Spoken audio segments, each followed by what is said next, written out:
Hi folks, I'm Alan Watt and this is Cutting Through the Matrix on the 28th of June 2020.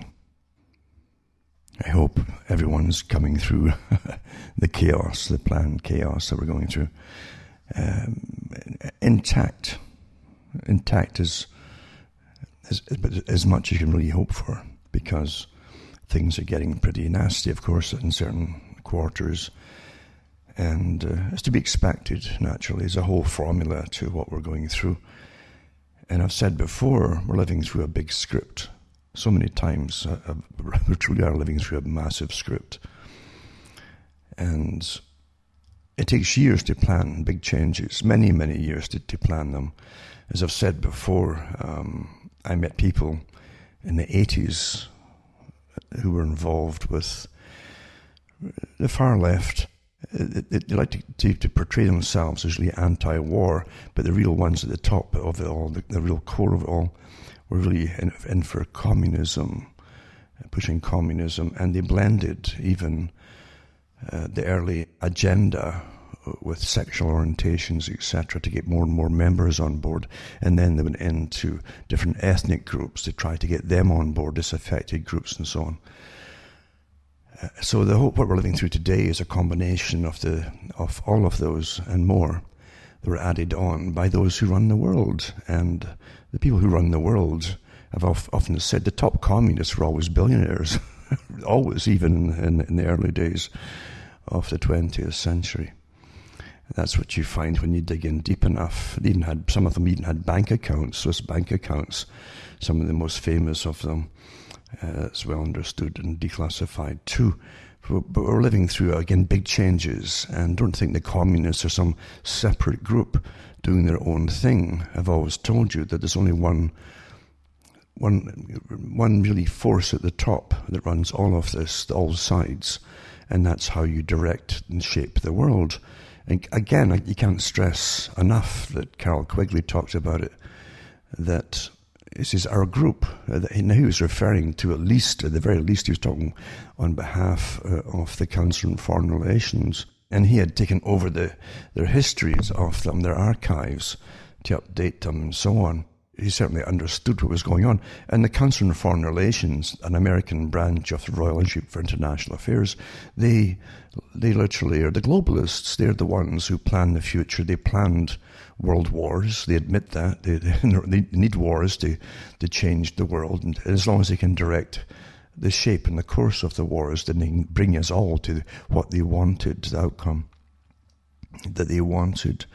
And they said themselves, according to Quigley, that you can get more done in 5 years of war than 50 years of peace with social plans, social change. In peacetime, you've got to really do a lot of work, organizing and so on, as a communist would say, and training and preparation. And even it's a very slow process, trying to convince people to simply join you. But in wartime, you give up all your rights, and the authorities can then force you to go along. And you do it pretty willingly too, to save your life. You'll all die if you don't comply. We've heard that so many times. And that's what it's all about, you see. Quigley let so much out of the bag because he believed in the cause that the Council on Foreign Relations, Royal Institute for International Affairs was all about. And that their effect in history and changing the courses of history for at least 100 years under different names, because they eventually settled on the last names, but they used different names in previous centuries. He said that they had such a tremendous impact on history and shaping history that he thought it was time that the public understood it. He thought they'd applaud it, in fact. He certainly did himself. He was all for it. But you've got to understand that nothing happens by itself. And I won't go over this, it's ad nauseum, basically repetition. But the fact is, they had their own private collection of archives, of histories, of things that really, the real causes behind things. That's quite something, isn't it? We're all getting taught the naive, accidental view of history. Things just happen by accident. Meanwhile, the perpetrators and their offspring take over, because often it's intergenerational, in fact, who get into these organizations. They're taught the real facts and what really happened in history. we're going through it today. It's just astonishing to see, again, the naive, authorized version for the public to believe in, which is meant to keep you as rather simple and compliant and not to blame anybody. Of course, that's what they want. And meanwhile, it coexists side by side with, albeit a dwindling free speech on the internet of people who have got the other archives of what's really been happening up until now. It's really astonishing, isn't it, to live through it and watch it happening in live time sometimes, when some folk are getting murdered, but you're not allowed to say they're being murdered, and many newspapers just omit it altogether.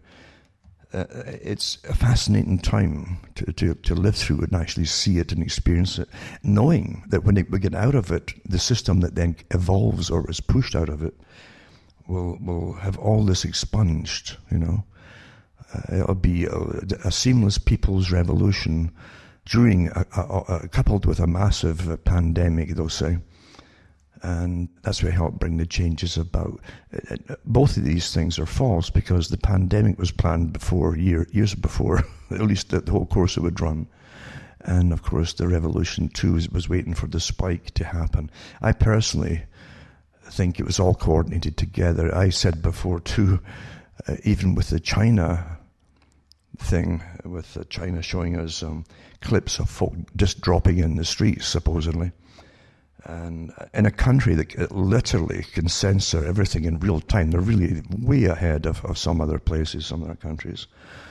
But they show you all that thing. Then they showed you the massive response that they had to it, of going, all the things they're going to bring in here, they did in China, January, February, March, and publicized it, including their home-to-home inspections and so on, door-to-door inspections, and mandatory testing down to the apps, mandatory apps on their phones to get into stores, etc., to prove they were safe to get in, yada, yada, yada. The stuff all we are going to go through, that was all planned even before China got it, as you know. But facts don't matter. I've said that so many times, that facts don't matter. And when big agendas in play. But they also showed us the massive mists of these machines just blasting stuff in hundreds of feet up into the air through the streets. And that was meant to terrify everyone in the West. And the West sat and watched it. Oh, we're terrified. And then Fauci himself said, early on, he said, I don't think it's anything really for the US to be worried about. Chuckle. And you find out that Fauci himself was heavily involved in the Wuhan laboratory in the setting up of it with the COVID virus that was sent to them, authorized by him, and money given to. This is incredible, that this stuff that goes. And yet the guy's back on TV apparently, spouting it. Now that the riots are kind of dying down a bit, and the protests are kind of dying down a bit, but he's back on TV, telling about your lockdown, you back to social distance, this nonsense, this delusion that's put out that we've all to follow, that 6 feet apart will stop the virus, even though it's a computer model that was invented in 2003 by a schoolgirl because her daddy worked for the military-industrial complex, the name Glass, and it had nothing to do with reality. It never had been done before. And yet they make this computer generated thing a law, like a law from God, because a computer technically is a front for the new God, the scientific rationale. And so science says that, therefore you can't get any more scientific than a computer. That's what they tell you.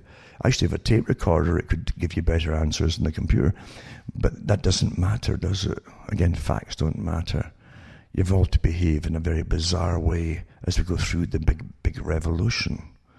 It's amazing. And it's a political virus, isn't it? It can just be switched off because you say, switch off now, virus, because we have a political protest to take place.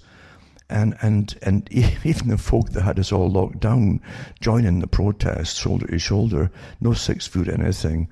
But that's okay then, you see, because they told the virus to go on and halt for a little while, hibernate for a little while. And once it started dying, but back again, here we go again. I said this would happen even in January and February. I said, Here's how it'll work. Because Fauci had said from the beginning, this will go all the way into vaccinations and vaccination passports, because they had discussions on this way even in 2017 and before. The same group of people that we already know what they would do with the big vaccine companies, etc., and right down to the names of who'd get the contracts. But again, facts don't matter, and these are facts. These are not speculations, you know. So here you have it. You know, we're watching. We're going through the stage play. Only we're like the Shakespearean plays, where Shakespeare and Stratford-upon-Avon, the way the stage was shaped, we kind of go off into the audience at one point, and to an extent, the whole thing was to involve the audience in the play. It was very, very effective at the time. Well, we are in the audience, but we're participants in the play at the same time. Very similar. It works awfully well, doesn't it?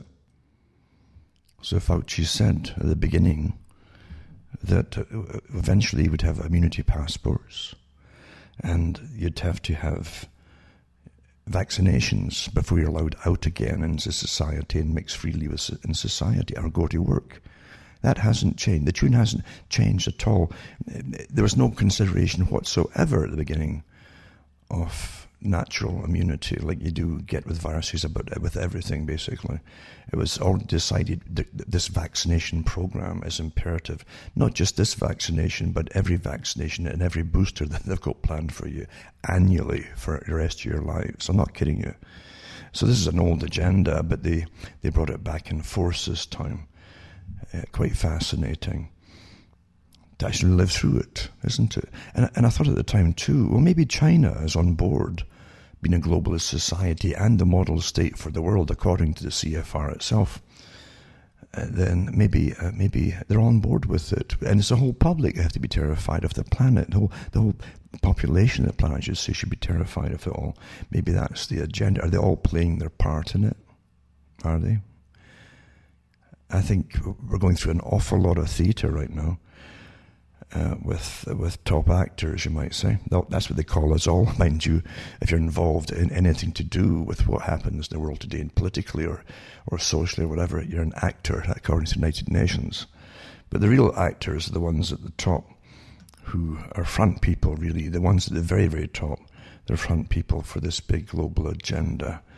And it's so convoluted to most folks' minds that they can't follow it. It's deliberately obscure to them, and they've been trained since childhood to listen to the news. Their authorized news is somehow legitimate and above board and above question. Why would they lie to you? These private corporations, many of them owned by the government agencies that run spy systems, and so why would they lie to you? It's quite fascinating, isn't it? But they've trained people to be so naive, and when they see people come on it, they think everybody with a title of professorship, or whatever it happens to be, or a doctor, this, that, the other, must be genuine, and they would never ever lie politically to bend or skew a thought or some real point of science. And that's how simple it really is. Fauci is completely politicized, and so is Birx as well. They've made their career bureaucrats, really. And CEOs of some corporations too, some of them. But that's how it really is run, isn't it? And big agendas, and it's a global agenda. I keep mentioning, or I used to keep mentioning, the old television comedy series called MASH, with the intelligence officer called, I think it was called Colonel Flag. Colonel Flag. I'll try and put up a link, if it still works, to one of the MASH episodes where you actually see Colonel Flag, this kind of CIA operative, come into the camp and try to explain what he's there for. And every so often in the comedy, this kind of pseudo-comedy, it would have this guy who would burst in all clandestinely and so on, and be hiding, and he'd be found by Hawkeye or somebody, one of the doctors. And this major would say, "You didn't see me. I've never been here." And then when they got him talking, of course, he would He would say what he was really there for. He was there to confuse the enemy by implementing this to that, to this to that, like a chess game. And before he got more than a minute into the techniques of deception, everybody was completely bamboozled and lost, because you just couldn't fathom the logic of it. But that's how it really does work. And deception is just that. So, some nations have mottos about deception, how they use it in their intelligence agencies, because that's what it's all about. The best intelligence is always to make public think that you're invisible, that you don't exist. It's kind of like the devil, you know. They used to always say that Satan would win when he convinced the public that he didn't exist. Well, that's how intelligence agencies operate. Their job generally is to foment revolutions of one kind or another for their own political purposes, and to dominate and take over territory and resources and things like that, or even just political power. It's much easier to when you've got to put a tyrant in place. They've done it in Latin American countries when it suits them, and they dethrone them too when it suits them. That's how they work. But the great thing too is to get nations fighting each other without ever figuring out that you actually organised the set and set up them to fight each other. That's deceptive, you see. That happens all the time. Very, very old technique as well. Britain used it, or London. I hate to say Britain, because the British folk on it are just as out of it as everybody else down through time. London's a completely different kettle of fish. A very old system of money, power, and the techniques of power and acquisition of more wealth. That was always based in the city of London. Going way, way, way back, to do with commerce and mercantile bankers. They owned the merchandise, the trading routes and so on, and they were also bankers to the crown and then eventually to the public. That's how it operated. Very old technique, way before even Britain was Britain. So it's no surprise to me that they can build up empires when it suits them, using a base when it suits them, and jumping off to another base when it suits them too, and using another country or even a group of countries like the European Union. This is how systems really work in this day and age. But they always like to say that, oh, so-and-so did this and so-and-so did that, this country or that. No. They might use those countries to force things upon other countries, like they get the troops. You can always get troops from the working class folks in any country. I don't care who they are. And they always give the same take. You'll have respect if you put on that uniform. You'll be somebody. And that's what happens. And every nation across the planet, and across Africa too, by the way. India was the same thing. You'd be somebody. And actually it helps when it's a really heavy class system, because those at the bottom, like the untouchables in India, suddenly have got some kind of respect. You know, that's how it's done. And you go off in your cannon fodder for an enterprise which you'll never figure out. It's not meant that you figure out. Because for the troops themselves, you're always given the most basic propaganda as to why you're doing whatever you're doing. But what I'm getting at here is how the real big system works. As I've mentioned it before, the fastest way to unify a country is to introduce a foreign enemy into it. That's what happened with Vietnam. They had all these tribes fighting each other traditionally for centuries. And how do you unify them? Well, you bring in America to subdue it, supposedly, or to protect the South. And before you know it, that's united all the different groups that used to be fighting each other. And then now they're going to unite to fight the US. So you get centralization of authority very quickly. That's what happened there. The same thing happened in the Soviet Union, of course. You had you had all the people on your side, all the peasants and the serfs, you see, and you stand in you be a spokesman for them, and but of course the group that were advising them and training them and managing them had different plans for themselves. Only about 200 families took over running the Soviet system, and their descendants continued in it for a whole generation. And they lived awfully well, just as at least as high in their lifestyles as the Tsars did. It's quite something else. But facts don't matter, does it, when it gets down to brass tacks? So yeah, you literally are living in a system where there's lots of these kernels. So behind the machinations of the top intelligence agencies, and they really are layered and compartmentalized, a need-to-know basis, and you don't ask questions depending on your rank. And it's quite easy for them to run this massive chessboard to get to an agenda that most folk will never figure out. Really never figure out, because as I say, we've been trained to see things in one direction, in tunnel vision, and that makes it much more easier for them to run rings around us without us either knowing or noticing or understanding why things are actually happening. That's what happens on a daily basis, basically, nowadays. It's so precise, and long-term planning works awfully well when you've already worked out incrementally every possible stage of the implementation of parts of agendas. It's just astonishing and meticulous work goes into it all, including how the public will react, and different segments will react in different ways. They're all worked out before they make a move on any particular part of an agenda. It's pretty well perfect. And I always think of David Rockefeller when it comes to revolutions, and his agenda was part of an ongoing revolution that got on long before he was born.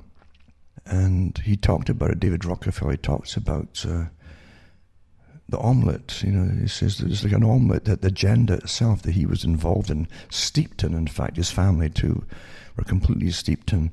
He said it's like an omelette, and the fallout, meaning the people who die and so on, like revolutions and all that, not just inside the US but elsewhere across the world, because he was involved in the C.I.A. as well. But you have an idea, the C.I.A. is also meant to really bring America into the system that the Americans all paid for. They don't know they all paid for the present situation of the world.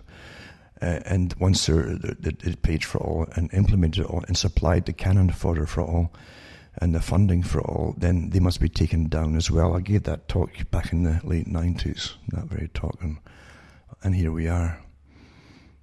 And the last people to really figure out are the ones who are stuffed at the end, the victims themselves that paid for all, supplied the military, etc. They're the last to see it, because they were. You don't. When you're using someone, you praise them in the eyeballs. You give them lots of good publicity for their own troops, for their own system, and how good we are, etc.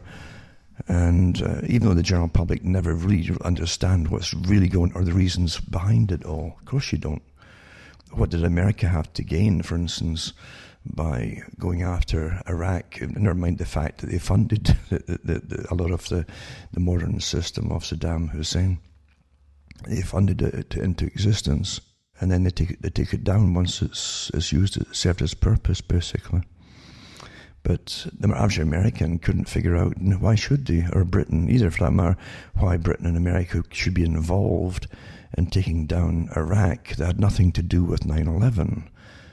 And because that was always a big agenda. The PNAC group talked about the 90s before 9/11 happened. Here's a list, and Iraq was on it. So it's as good a time as any to take it down under the cover of 9/11, and Saddam was involved, which of course he was not involved with it at all. Facts don't matter, as I say. We're living through an amazing agenda, and the fallout from it too, of displacing. Once you bomb countries into the Stone Age, they knew darn well that under the UN policies, which they also own and run, by the way, would then export the fallout, the refugees, into Europe, and all worked out way ahead. They called it blowback before they started to blow. And there you go. It's We're living through it. So the fallout, this will do this will do that, and this will hit this, make this happen. That's how it is, you see. Right down to what's happening today.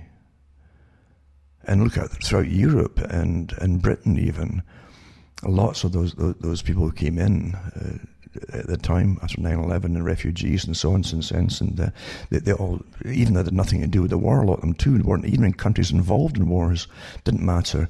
They're now the young guys that are protesting and even tearing down statues, being led again with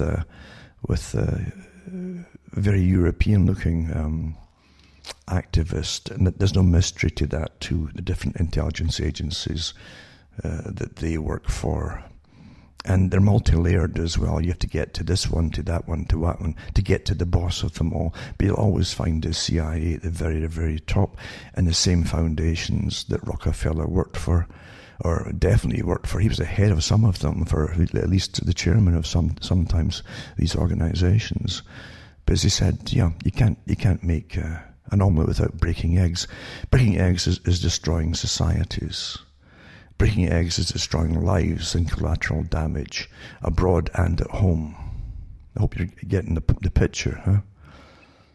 And it was such a cozy relationship with David Rockefeller with the intelligence agencies, because the intelligence agencies came out from World War II, from the OSS, that was run by the same group in Britain, Royal Institute for International Affairs. In fact, the headquarters of it was based in their building, you know. And it never changed for a long, long time. In fact, that was their main headquarters. In the US, their Department for the OSS worked there as well during World War II. And even afterwards, the US side of it, when it became the Council on Foreign Relations, his head was David Rockefeller, you know.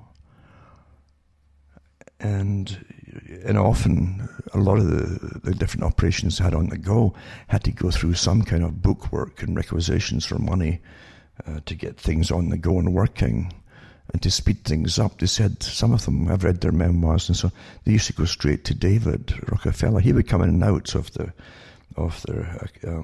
headquarters frequently, and they would ask him for money for this project. He was completely integrally involved in them all.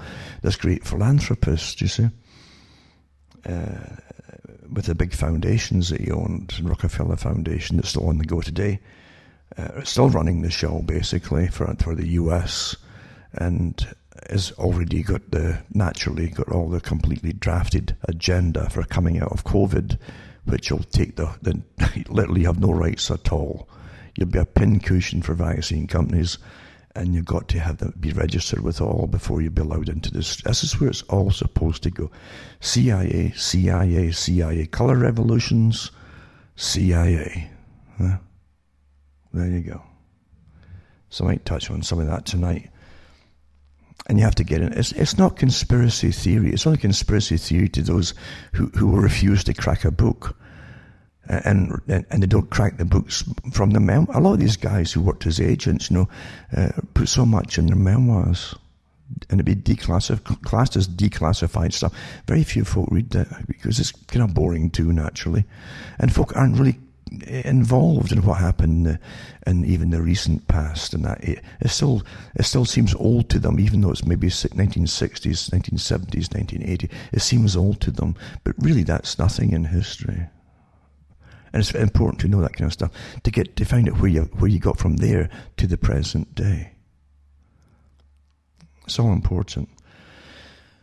But most folks, as I say, can't and don't want to. They want to be told in a few sentences what they think, like Brzezinski said.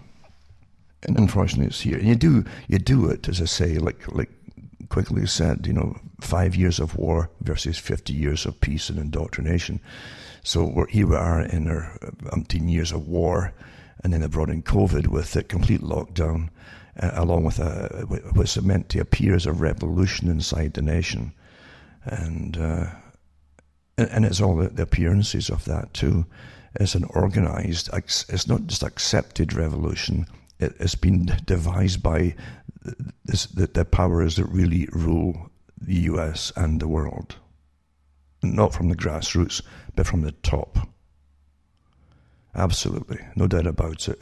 Meant to be, and it won't have the effect of what those at the bottom thinking they're running it all want. That they'll get a show of that for a little while, but you believe you me, what's to come into this system is going to have no favoritism eventually at all. We're all going to suffer massively because of it. We know that. That's how things really work. When you have the ones at the top who are eugenicists, who own the world's wealth, who command nations to rise and fall according to the investments. They can either pull out or even bail out countries when it comes to that, but it comes with a tremendous cost. These are the characters who run everything, who are all on board with this supposed revolution. Can't you figure this one out here? Huh?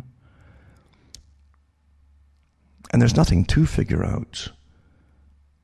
When the WEF, the World Economic Forum, said that, they'd have to start bypassing the usual democratic processes to get the job done for sustainability, because the public were ignoring them.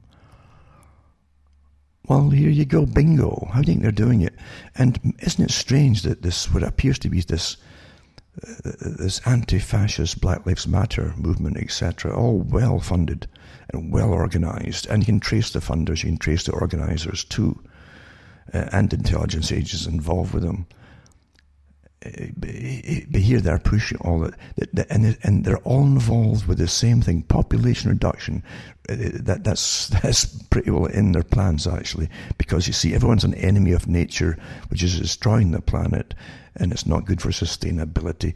They're parroting the same stuff that ultra elitists have been saying for years. And businesses should not open up unless they're sustainable and they're proven sustainable and they won't pollute, etc., etc. Here, yet the whole agenda's here, and folk think it's all to do with a spontaneous rebellion beginning in the States. Now, there's nothing further from the truth. And the WEF are all happy about what's happening. So the multi-billionaires are happy about it. And the Club of Rome, the big think tank that works for, who came up with the idea of blaming humanity for climate change. It's all your fault, therefore let's implement sustainability. Because sustainability was a goal in the first place. How do you get the folk to give up all their rights while you're killing the planet? Oh, there you go. Here we are. It's quite an agenda, really. But most folk can't figure it out because they're kept in the dark. If you keep tuning into television every day, I'm sorry to say you won't have a chance in hell. TV is not spontaneous. Anything you see in TV, even your newscast, is worked out by experts in advance, for each day, how to put something across. Psychologists can get brought in, and neuroscientists and behaviorists, and how to advise them to how to write a particular part of a script for a news recast and so on. That's how it's done.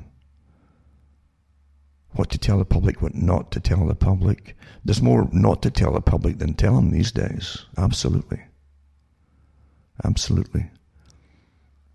And you're seeing the fallout, as I say, the broken shells of the omelette everywhere now, and a lot more to come. And as you go into it, I'm telling you, and this is not to give fear-mongering or cause fear-mongering, but they're definitely going to manage it as they're managing it. But when it gets bad and even worse, if you listen to the media, they're there to tell you to deny your own sensibilities and your own observations. That's their job.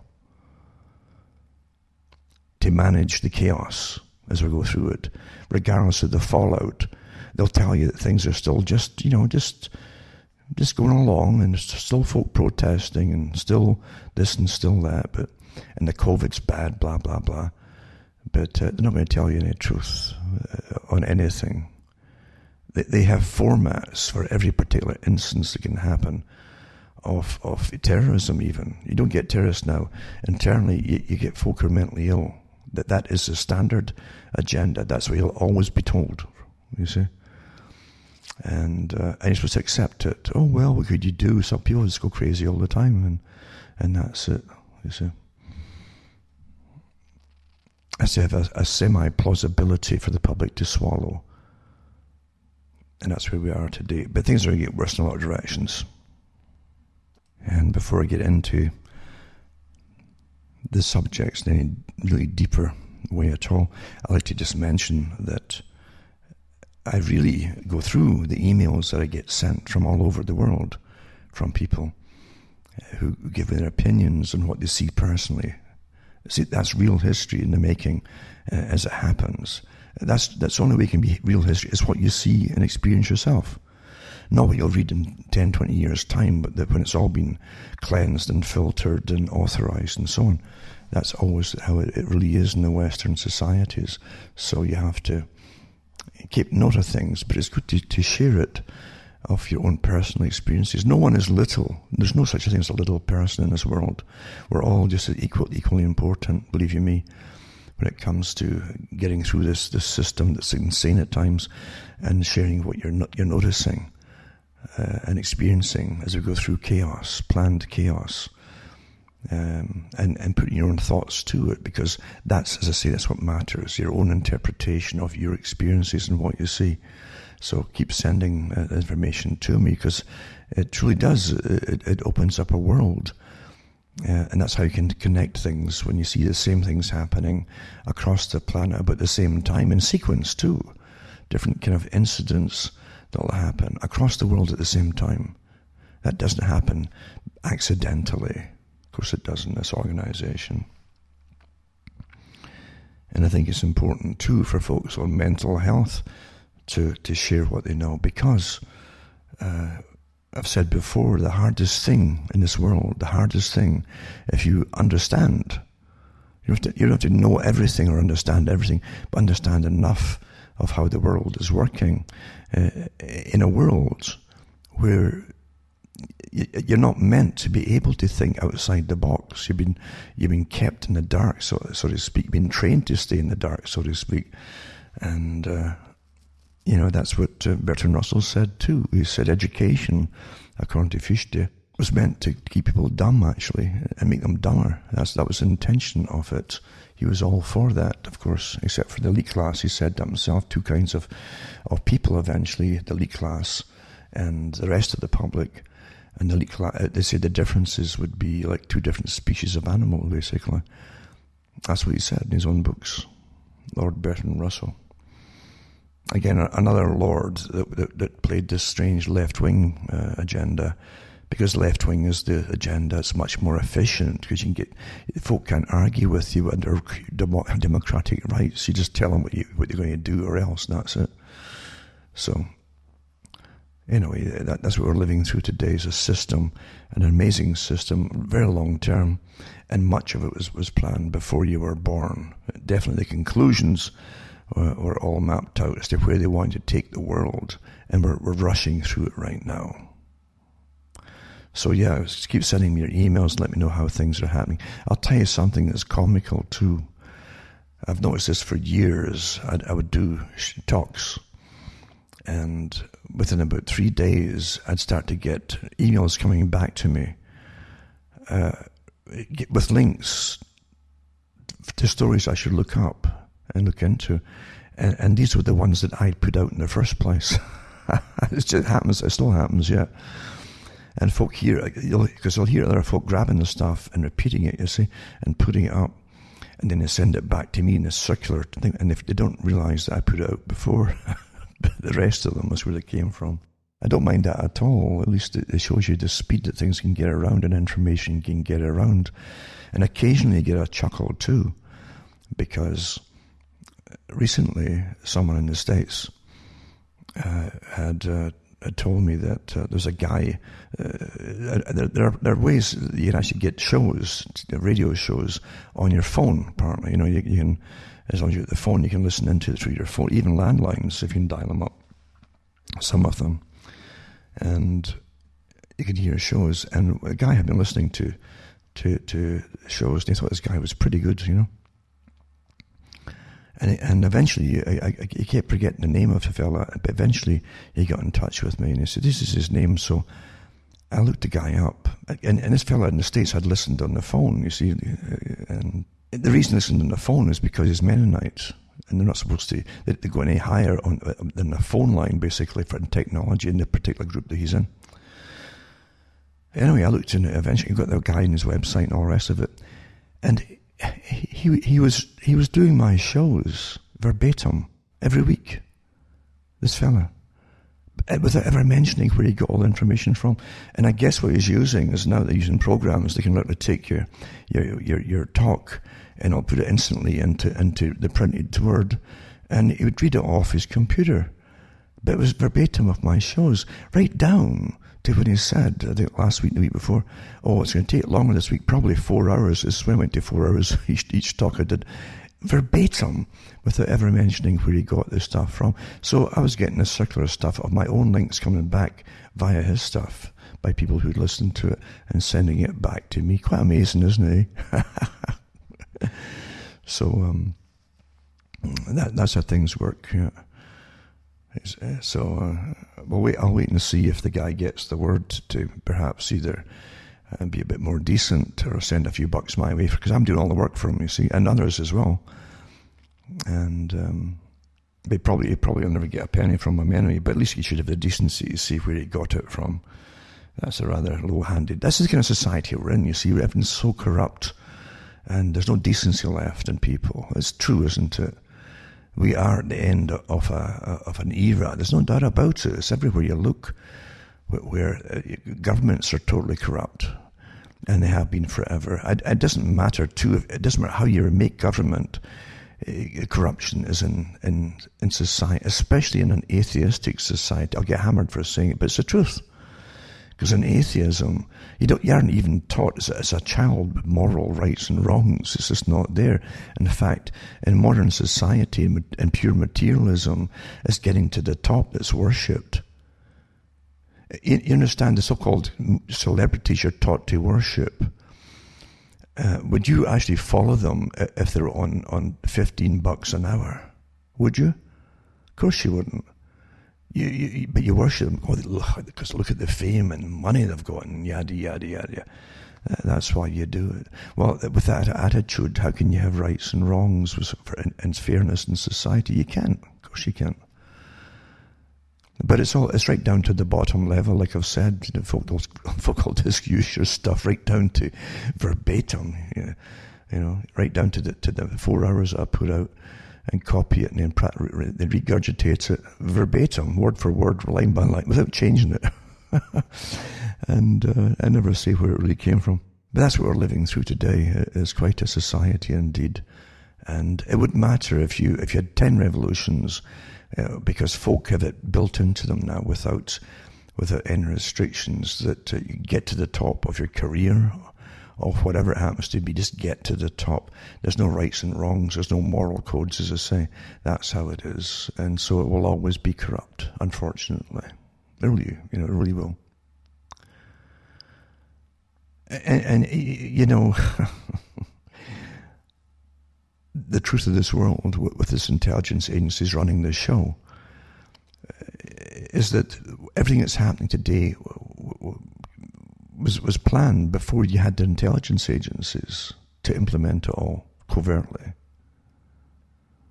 It's an old agenda, and has willing fools. It knows exactly what to use, and the fringe element. The fringe element are the ones who are really radicalized. A lot of them are very disturbed, And they said that we shall release the nihilists and the atheists, and Mazzini talked about it. And Mazzini, of course, was a protege of Albert Pike for World Revolution, and he was the head of the World Revolution Society, which became the Communist Party under Lenin eventually. And folk think that Masonry is just a philosophical thing that helps men, like a self-help program, where they can just share their problems and help each other out. They can certainly share their problems and help each other out to an extent, but in the process, they forget the history of Freemasonry which was always revolutionary. Of course it was. When their main enemy was, say, a Christian church, at least in the West, it was Christian church. And they had no problem really in England, because early on England had been taken over from its original Catholicism to the Church of England through Henry VIII. And so it was much easier with the crown or the monarch being the head of the Church of England to govern it, especially since the monarchs eventually all became Masons themselves. But then they used Freemasonry to go across the rest of Europe to eliminate Catholic influence elsewhere. And it's well documented in certain history books. And it's not speculation at all. Of course it was done. And again, Trotsky himself, if you read his own books, like My Life, he tells you that he really fell into Masonry big time when he had done his mandatory, part of your initiation into true communism, and it was to foment revolution and get put in prison for a little while where you met other revolutionaries, and that was like a badge of honor. Interestingly, they've reintroduced the same kind of idea by giving folk who get put in from the protests, even some of the rioters too, in prison or in jail for overnight, they give them awards that they can wear, actually, like little medals, etc. Very sad. There's nothing that happens that's brand new at all, is it? Anyway, Trotsky mentioned that he became a Freemason while in prison, and eventually he started to write books, copious tomes really, on the wonders of Freemasonry, which is so essential for bringing in the world socialistic system. And if you look at the banners that were carried by unions, for instance, and for in Britain, across Europe and elsewhere, you see the Masonic symbols everywhere you look.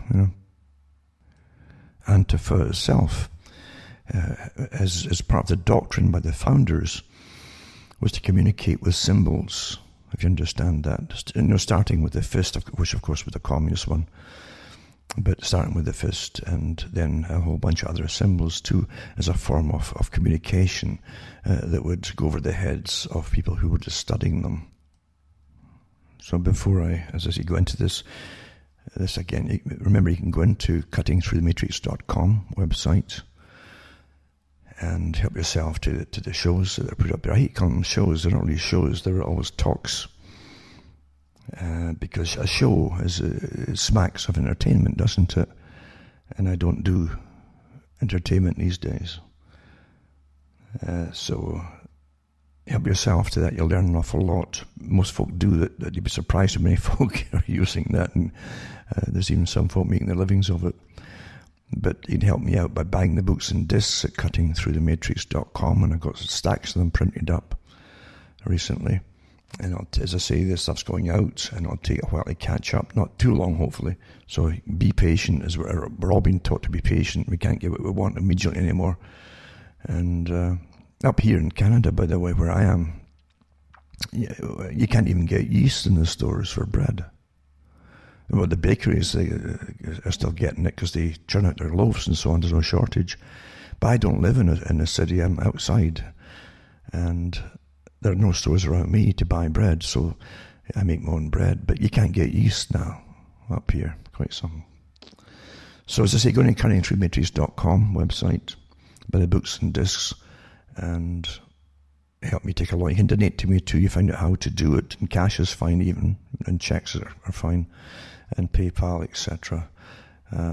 You can get the cash to me somehow, so I can tick along with all the sites I have. Believe me, this is not something I've said this before. Why I came out in the first place back in the 90s to talk about this stuff wasn't because I really wanted to. It's because I had to.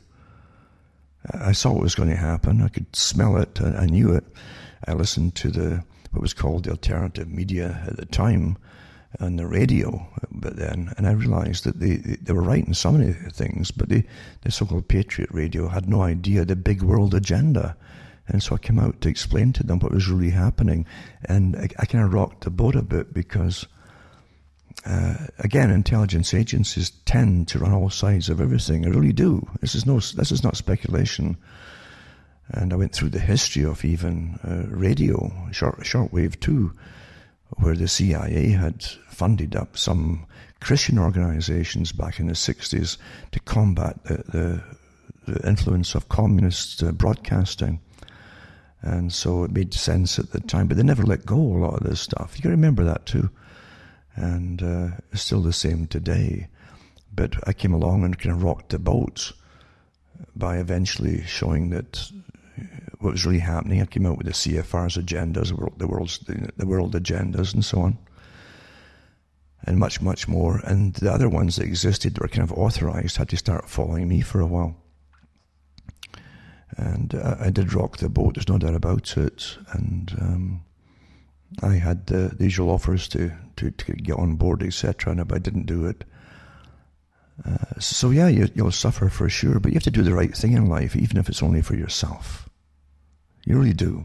If you lose yourself, what is left? Come on, what is left? So you've got to do it yourself.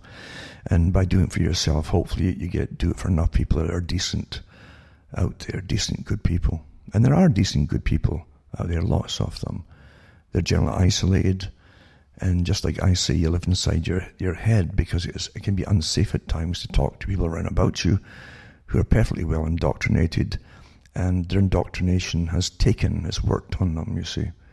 It can be unsafe at times to voice your thoughts. And now, of course, you're getting to the stage where it'll be imperative that you live inside your head, because when you go through revolutions, they're authorized from the very top too, especially most of them are actually, have always been that way really. And the old Bolshevik one was too, I'm pretty certain of it. Especially when I had the funding of coming from the US and Britain and London and so on.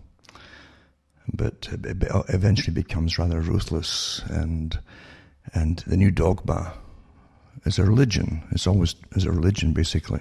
You have to recite all the different communist or Karl Marx tenets, etc.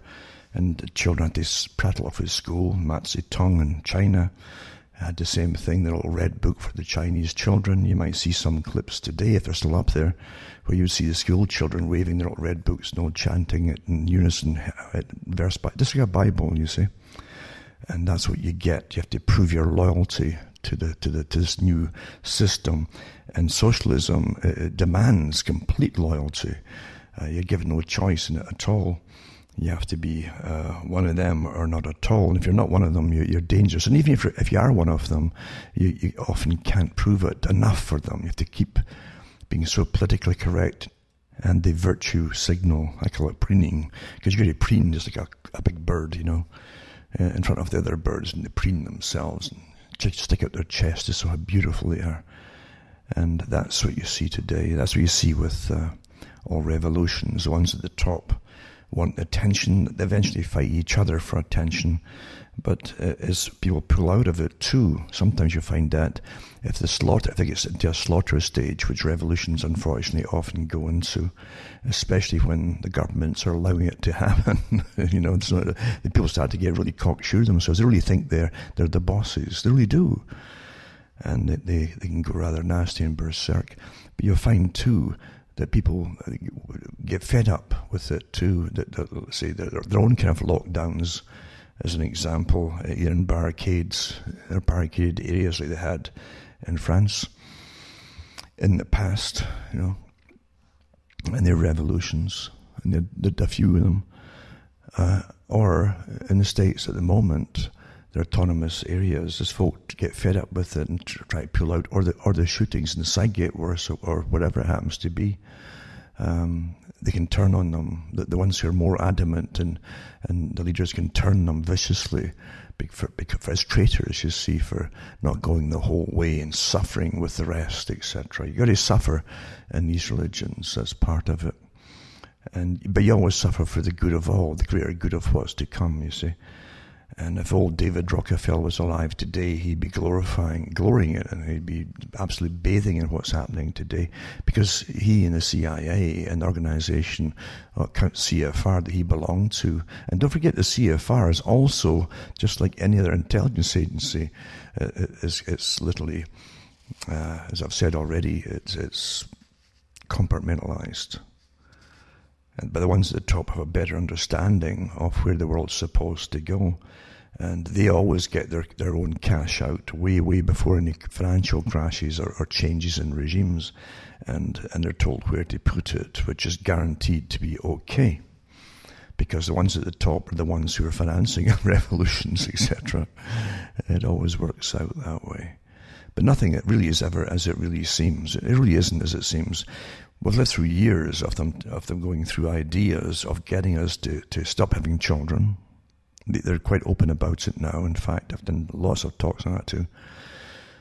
And it's not speculation. It's not paranoia. It's not conspiracy theory. It's fact. Bill Gates himself is one of a eugenicist, and from a lineage of eugenicists, like many of them actually are, whose parents and grandparents all knew each other too, because they all worked in the same organizations. But it's quite amazing to see it continue, and still with intention of bringing down populations.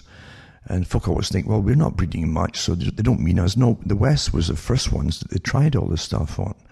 And Bertrand Russell talked about that years ago.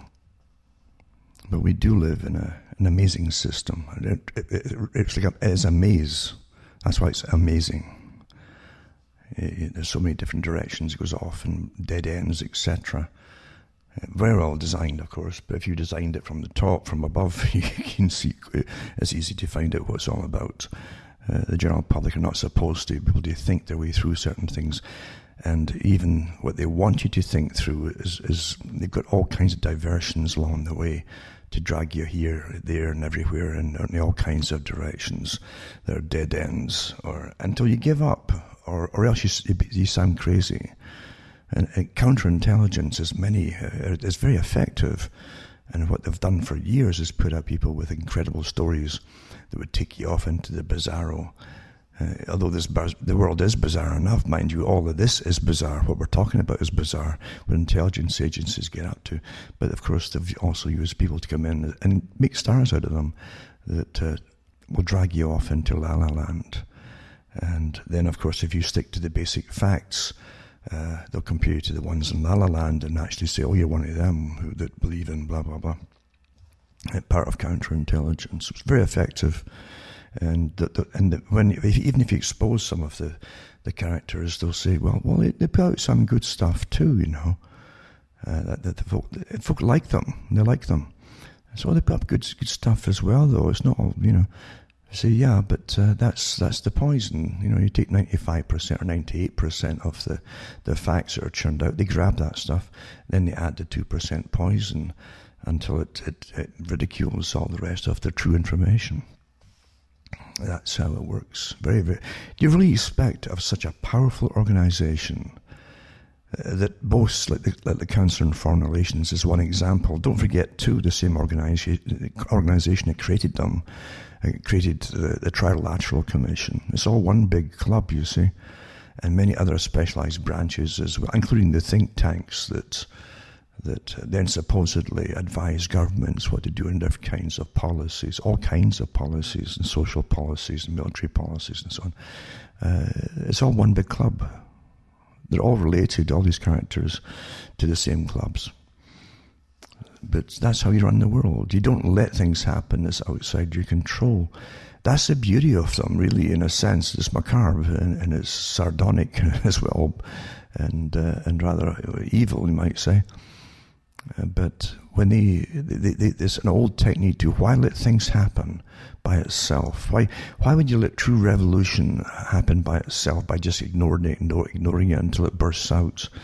Well, what you do is for instance, you give the working class their leaders as an example, and then you guide them, and the leader will apparently be very successful at times too in getting demands for some workers and all the rest. But that's the trick that they use. And they always win eventually, because after a while they literally completely 100% own these negotiators that talk on behalf of the workers. And then you have the negotiations, right? And you have the dialogue of arguments of how much you're going to give the workers, etc. And then, of course, you bring in Marxist policy into the unions, and it's taught openly that this strange policy of, we're going to have a completely different system. I'm chasing mosquitoes in my house here. Hold on. Now, the whole idea of this revolution is with its religion, well, a few basic tenets. We're all equal, except some are more equal than others. That's the Orwellian policy too.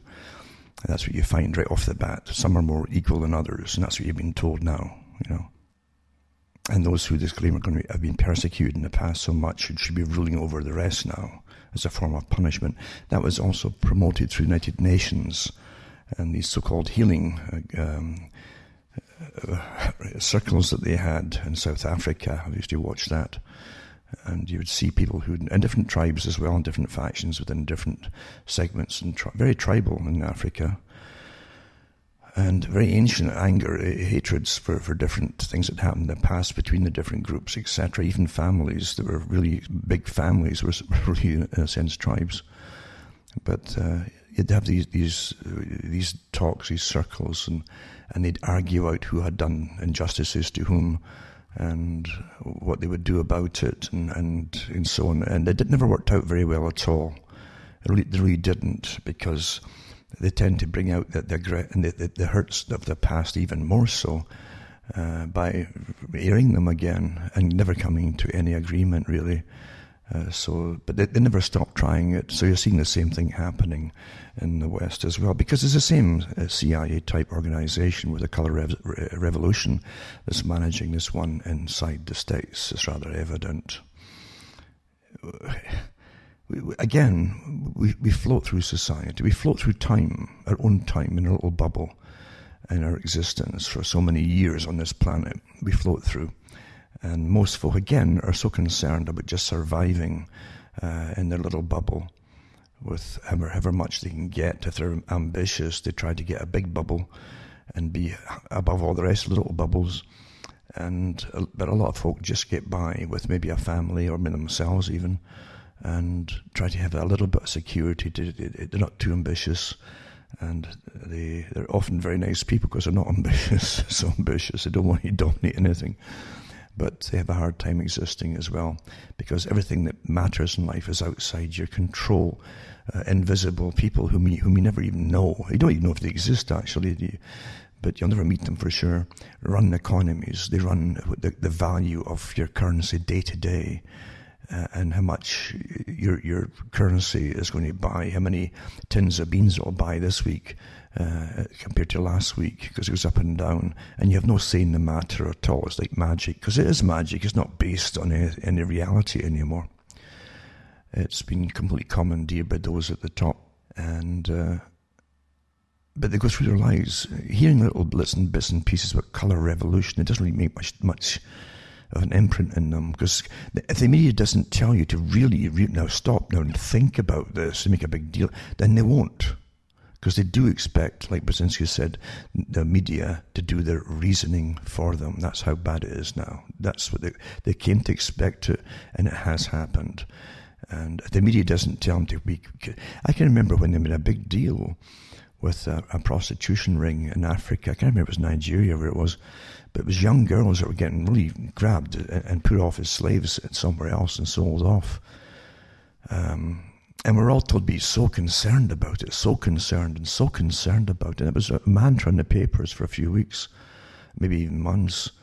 But meanwhile, as other groups were coming into Britain and setting up prostitution rackets here with young 12-year-old girls, getting them hooked on drugs, very organised, hooked on drugs, and then pimped out as young addicts and so on. And thousands of them actually involved in this. The media and the governments were turning completely a blind eye to it all, and pretending it didn't exist. In fact, everybody was so terrified losing their jobs if they mentioned it. They'd fire folk that would bring up the subject. Isn't that amazing? Rather than do anything about it. But you're supposed to be worried what happened. Understand, the media is not there to help you. It never has been. And its intentions, you'll never figure out what its real intent happens to be. But it's rather astonishing what's been happening here. Now, hold on a second while I find this article I'm talking about. Now, getting back to, we've said before that the test for sterility or sterilizing the West was already done. It was already done in Britain before it was done anywhere else. Now here's a few things that Bertrand Russell said. I used to read from his books on the air at times, and someone sent some of the stuff back to me that I'd done years and years ago, I guess. And it's worthwhile going over, because when you have to go into the history of Bertrand Russell and who his father was and grandfather was. Way up there, of course, one of them, in fact, was brought in to be in charge of the relief corn and food from America and other places, but mainly America, to Ireland during the famine. And of course, we know what happened there. A lot of it was just stopped or refused or diverted to other places. And you wouldn't believe the things that went on in the past with the great authorities that looked after you, right? Looked after you. But, yeah, Lord Amberley. Amberley was a title that his father got, Bertrand Russell's father. And his mother was Catherine Louisa Stanley. And she was a suffragette, of course, and friends with world revolutionaries, such as Mazzini. And I think Mazzini and a couple other ones were the godfathers of Bertrand himself. It's just astonishing. Why would the British lords, right, who got their start, a lot of them, especially the Russells, by confiscating Catholic property at one point, and church property and the land, etc., and who even went into money lending once they'd done that and broken ties with the Catholic Church. They said, well, we can also do money lending, etc., and they did that too, and they became very rich and staunch supporters, naturally, of the crown, and were involved in their nobility. So there you go. I mean, yeah, and here they are, with an open house basically for world revolutionaries. Can't you see there's something that just doesn't jive there? Why would top lords who were helping run a British or a London, I would call it the London Empire of the world at the time, be involved with revolutionaries? A much bigger agenda you see behind it. Anyway, he was a British mathematician, philosopher, an adamant internationalist. Again, internationalist, you see. And he wrote some books, and I've actually read them on the air, as I say. But he was also a member of the Fabian Society, and the Royal Institute for International Affairs, naturally, which is a private club. That's the granddaddy for the Council on Foreign Relations and the European branch of the Foreign Affairs that runs the parliamentarians in the EU Parliament. And then the Eastern Pacific Rim group as well.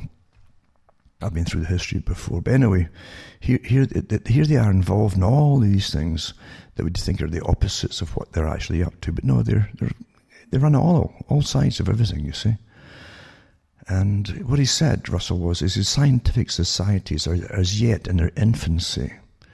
It may be worthwhile to spend a few moments in speculating as to possible future developments of those that are oligarchies. It is to be expected that advances in physiology and psychology will give governments much more control over individual mentality. Do you understand that? Individual mentality than they now have, even in totalitarian countries. Fichte laid it down that education should aim at destroying free will, so that after pupils have left school, they shall be incapable throughout the rest of their lives of thinking or acting otherwise than as their schoolmasters would have wished. Now, I'll say that again. I know some folk can catch it right off the bat, but most folk are not. They're not used to having to think about things, especially a paragraph like that.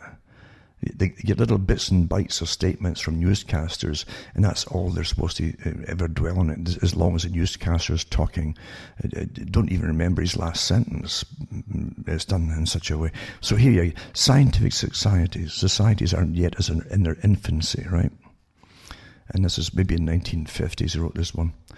It may be worthwhile to spend a few moments in speculating as to possible future developments of those that are oligarchies. It is to be expected that advances in physiology, physiology, and psychology. Just talking about your biological system too, and your mind.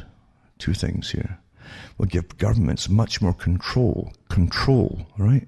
Advances is to do with control over individual mentality than they now have, even in totalitarian countries. Fichte laid it down that education should aim at destroying free will. That's the philosopher. After pupils have left school, they shall be incapable throughout the rest of their lives of thinking or acting otherwise than as their schoolmasters would have wished. Okay? Now, just to get a breath there and think now, look at everything that's happening now. It's been happening for a long time. I've said they've been raising a generation for revolution here. Where did they get taught it? Starting off at school, right off the bat and right through their school, from junior to high school and to college, and you've got completely educated revolutionaries who literally think that what they're promoting is their own ideas.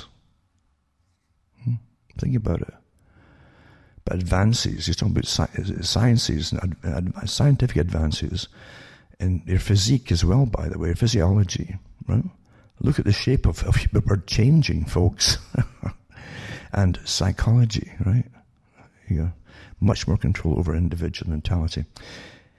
And then I've said this so many times that eventually it's like a mantra out there, and lots of folk use it. Diet, injections, and injunctions will combine from a very early age to produce the sort of character and the sort of beliefs that the authorities consider desirable. And any serious criticism of the powers that be will become psychologically impossible. Think about it. Think about that. Psychologically impossible.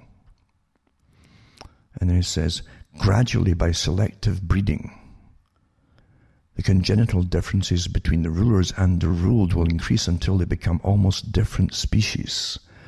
A revolt of the plebeians, would become as unthinkable as an organized insurrection of sheep against the practice of eating mutton. That's his sarcasm kicking in. In like manner, the scientific rulers will provide one kind of education for ordinary men and women, and another for those who are to become holders of scientific power. Scientific power, see? Ordinary men and women will be expected to be docile, industrious, punctual, thoughtless, such as entertainment and so on, and contented. Of these qualities, probably contentment will be considered the most important. In order to produce it, all the researches of psychoanalysis, behaviorism, and biochemistry, will be brought into play. There you go. All the boys and girls will learn from an early age to be what is called cooperative. This is a new normal, you see, cooperative. It means no bullying, right? I mean, don't stand up. If someone punches you at school, don't fight back, right? So you'll all be cooperative. That is to do exactly what everybody is doing, meaning everybody else is doing. Initiative will be discouraged in these children. That's true. It's all groupthink now. Don't think for yourself. What do you mean, John? You won't go along with this particular conclusion on this topic. No, I don't really believe. Well, you're shunned, you see, and the whole class is meant to shun you, etc. And so initiative will be discouraged in these children, and insubordination without being punished will be scientifically trained out of them. Okay. Scientifically trained out of them. There you go. And that's what they've got now. There certainly is, when especially the young boys, for many years now, 20, 30 years, 20 odd years, 25 years, maybe 30, have been given really amphetamines. To me, amphetamine speed, which makes you hyper. They've been given that and other drugs too, if they show that they're really have any leadership qualities at all, and they're intelligent enough to vocalize their own opinions about certain topics that they're getting taught, etc. There are problems, or maybe even restless in school. Boys are not girls, at least they never used to be at school, and that's why they had to have the regular breaks. And as soon as you got out, when you were young, but between 5 and 12, as soon as you got out in these breaks, you'd run like the wind. You'd run all over the place and chase each other and Get rid of that energy. That gave you the ability to sit for another 1.5, 2 hours in school till the next break. That's how it worked, folks. And that's why it was there. But now you're supposed to be quiet and docile, and they drug you if you fidget or whatever.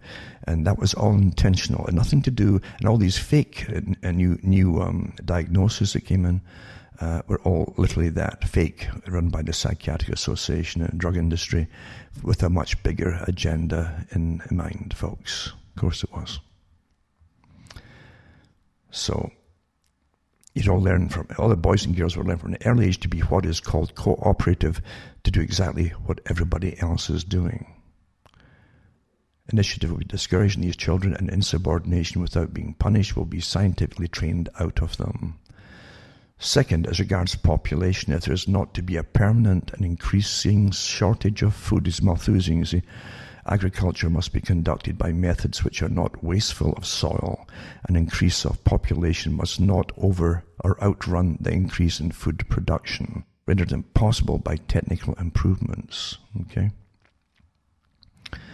And then he says, to deal with this problem of too many folk, right? It will be necessary to find ways of preventing an increase in world population. If this is to be done otherwise than by wars, pestilences, and famines, it will demand a powerful international authority. Powerful international authority?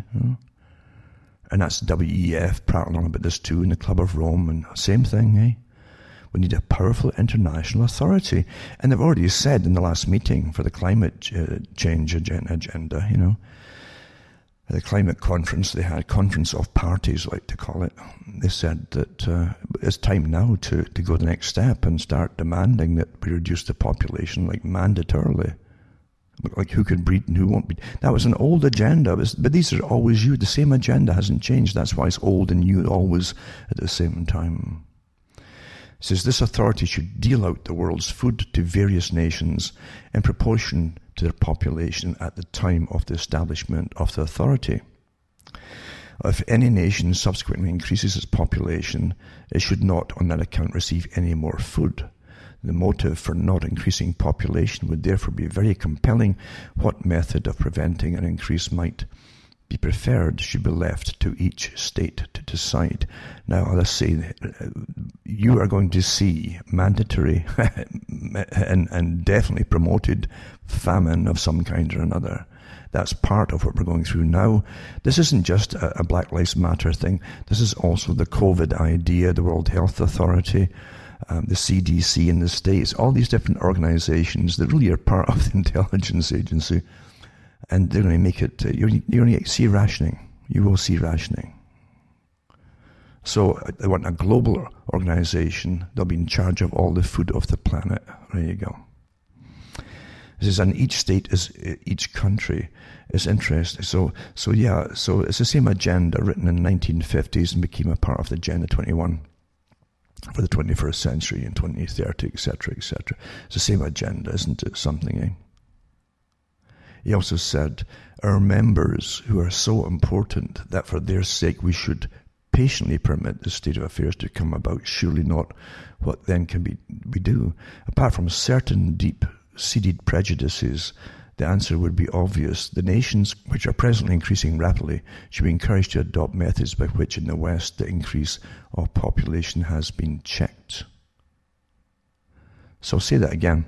Apart from certain deep-seated prejudices, the answer would be obvious. The nations which are presently increasing rapidly should be encouraged to adopt methods by which in the West the increase of population has been checked. Has been checked. See? In the West, the increase has been checked. Now, what do you think he meant by that? What's the biggest problem in the West? Infertility now. It's just quite something. So there you go. And educational propaganda with government help could achieve this result in a generation with this indoctrination.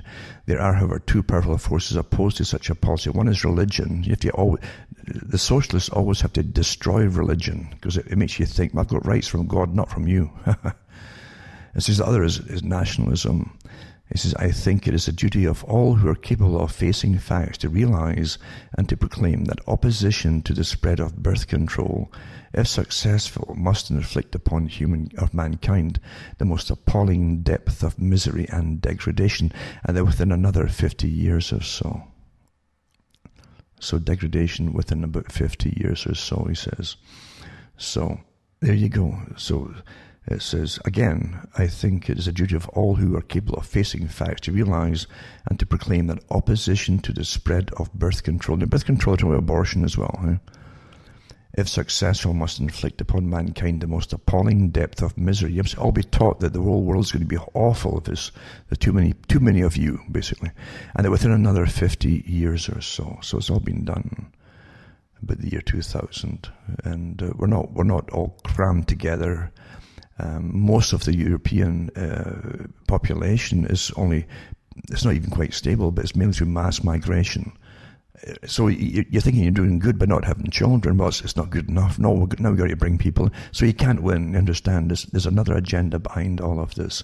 And it's always been the transhumanists of Julian Huxley, their world, and how they would bring it into technological age and how they would run and rule their own world without all of the people being around. It might take them years to reduce the population, but it's been the population of the planet they want reduced, you see. And you won't go along with it if you really didn't bring in masses of migrants in, and you're complying with depopulation. You say, well, why are you forcing this on us? Our population is already dropping. We're awfully good. We're doing what you're telling us. Well, it's not good enough, you see. It's for a whole global agenda.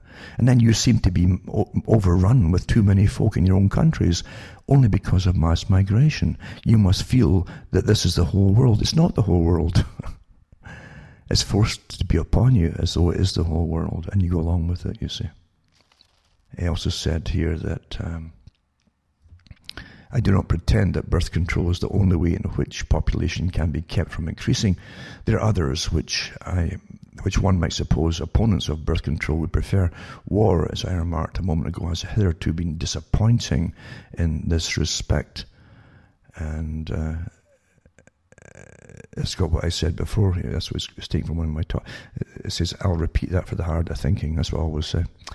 And war, as I remarked a moment ago, has hitherto been disappointing in this respect. Don't forget, too, that at the end of World War II, there was it was really classed as a world meeting and it was a royal. It was held by, I think the chair was the King of England before he died. The whole meeting was a mass meeting about depopulation. They said that the war hadn't killed enough people off. And anyways, he admitted that they use war to kill off people and grab, of course, the resources, etc. And that's all you get in Britain was one war after another. That was taken over from the US, and since at least World War II, the US has had just nothing but one war after another themselves. They're still going at it too, even as they go down to an extent. He also said if a Black Death could be spread throughout the world once in every generation, survivors could procreate freely without making the world too full. So there you go. The Black Death could be spread throughout the world once in every generation, and survivors could procreate freely without making the world too full. There would be nothing in this to offend the consciences of the devout or to restrain the ambitions of nationalists. The state of affairs might be somewhat unpleasant, but what of that? Really high-minded people are indifferent to happiness. But he also means, too, really high-minded people like themselves are indifferent to the misery or the slaughter of other people. They find they're useless eaters. Think about it, folks. So indifferent to other people's happiness, especially to other people's. He says, however, I'm wondering from the question of stability, which I might return, or must return. There are three ways of securing society that shall be stable as regards population. The first is that of birth control, the second that of infanticide or really destructive wars, and the third that of general misery, except for a powerful minority. Well, I think they're using a combination of all of these right now, aren't they? It's rather obvious. So I'm just going through this again because it's time to do so, maybe. When you realise that infanticide too, and they've got post-birth abortion, and they've been killing babies as soon as they come out and gone to full term. It's all here. Everything was planned a long time ago, folks. And Bertrand Russell wasn't a solitary character with oddball ideas. He was part of the group put in charge of creating a post-World War II culture for Europe and a good part of the world. And he worked with the Frankfurt School, he worked with the Macy Group. They were given permission by the president at the time to literally create a whole new culture. It wasn't just creating a culture, it was, they actually worked out so precisely the different parts, like from here to here, right to the miniskirts even, to promoting sex. They call it free love, which they're trying back in the late 1800s, and then they tried it in the 1920s, roaring 20s, in the miniskirt again, in the Charleston dance, and then brought it back again in the 1960s, along with drugs and pop music, and then it became rock and roll. And the fallout of it, too many unwanted children. Well, let's help these poor girls out, and you end up getting an abortion. And of course, they give them the pill too, but there's nothing that's not worked out step by step. How do we get from here to there? You have to go from here to there to get to that second place you want to be. I mean, you might have 50 different things you have to do, to make it happen. And that's how they plan these things. And then once you get to a certain stage, then they bring back either the long dresses or they have pants for women. And then they alter even the attraction of sexes into what's wrong with this, what's wrong with that, until they change the whole idea of that, and marriage too, of course. So it's all planned that way long ago, and never for the reasons that you think. It's not so. What did you say? They're completely indifferent to folks' happiness, other people's happiness. It's not to make folk happy who you can marry or whatever. No, not at all. It's different agendas on the go, and we're living through a script, as I say. Literally worked out a long time ago. Quite something. Now I want to touch on something too. It's an article that's quite good actually on why facts don't matter. It's kind of important. And this article here is, because I've said it so many times, it's good that folk are using the phrase now, because I've said facts don't matter anymore. And I've done poems about it too, I think, and facts don't matter. But it says, frustrated with COVID-19 restrictions on daily life, a friend said to me, I just want to know the truth. It's like that song, all I want is the truth, all I want. Who's it, Lennon sung that, or somebody sung that? On Lennon's Day, all I want is the truth. Yeah. But this article is from, can't see the whole name of it, but it's C.I.A. Financial, and it's quite a good, I have some good little topics to pick on. So why facts don't matter to people, right? So yeah, frustrated with COVID-19 restrictions on daily life, a friend said to me, I just want to know the truth. Like many people, my exasperated friend and others I know are mesmerized and frightened by daily news reports on the number of COVID-19 cases. You can cite all the data you want, and it gives links to such as these from the US. It's good news all around, but you turn on television and get a different message. And it's so true. You'll see if you go into facts, you'll see that the COVID thing was plummeting, even in April. And of course, but the media kept hyping it because they're told to. It's a big agenda. And Fauci would say one thing off the cuff, and then he would say a completely different thing on TV. So it says, but you turn on TV and you get a different message. People worry about sending their children to school this fall. Because now they're trying to say, children might get this too now. I mean, it's amazing how they keep adding to it, eh? to try to terrify folk to comply, especially aimed at mums, because mums will try to protect their children. And, our children might be at risk now. Oh my goodness. Even though children aren't getting it pretty well at all. Doesn't matter. Again, facts don't matter. So some display authoritarian views as they execute politicians for destructive errors merely because they showed strong leadership. And it says, if you're wondering why so many people don't see the world the way you do, engage them in conversation. You find they're as well intentioned as you are, but they're looking in a different direction. Beneath their opinions and fears, beliefs are shaping how they see the world. Because of different beliefs, your villains may be the heroes. They may look at the world of effects while you're looking at causes. They're hoping a better leader comes to power while you're considering how the presidency became so powerful and destructive. Until their beliefs change, they will never consider how politicians and experts with too much power turned a pandemic into catastrophe. As Einstein put it, whether you observe a thing or not depends on the theory which you use. To look at it, basically. It's a theory which decides what can be observed.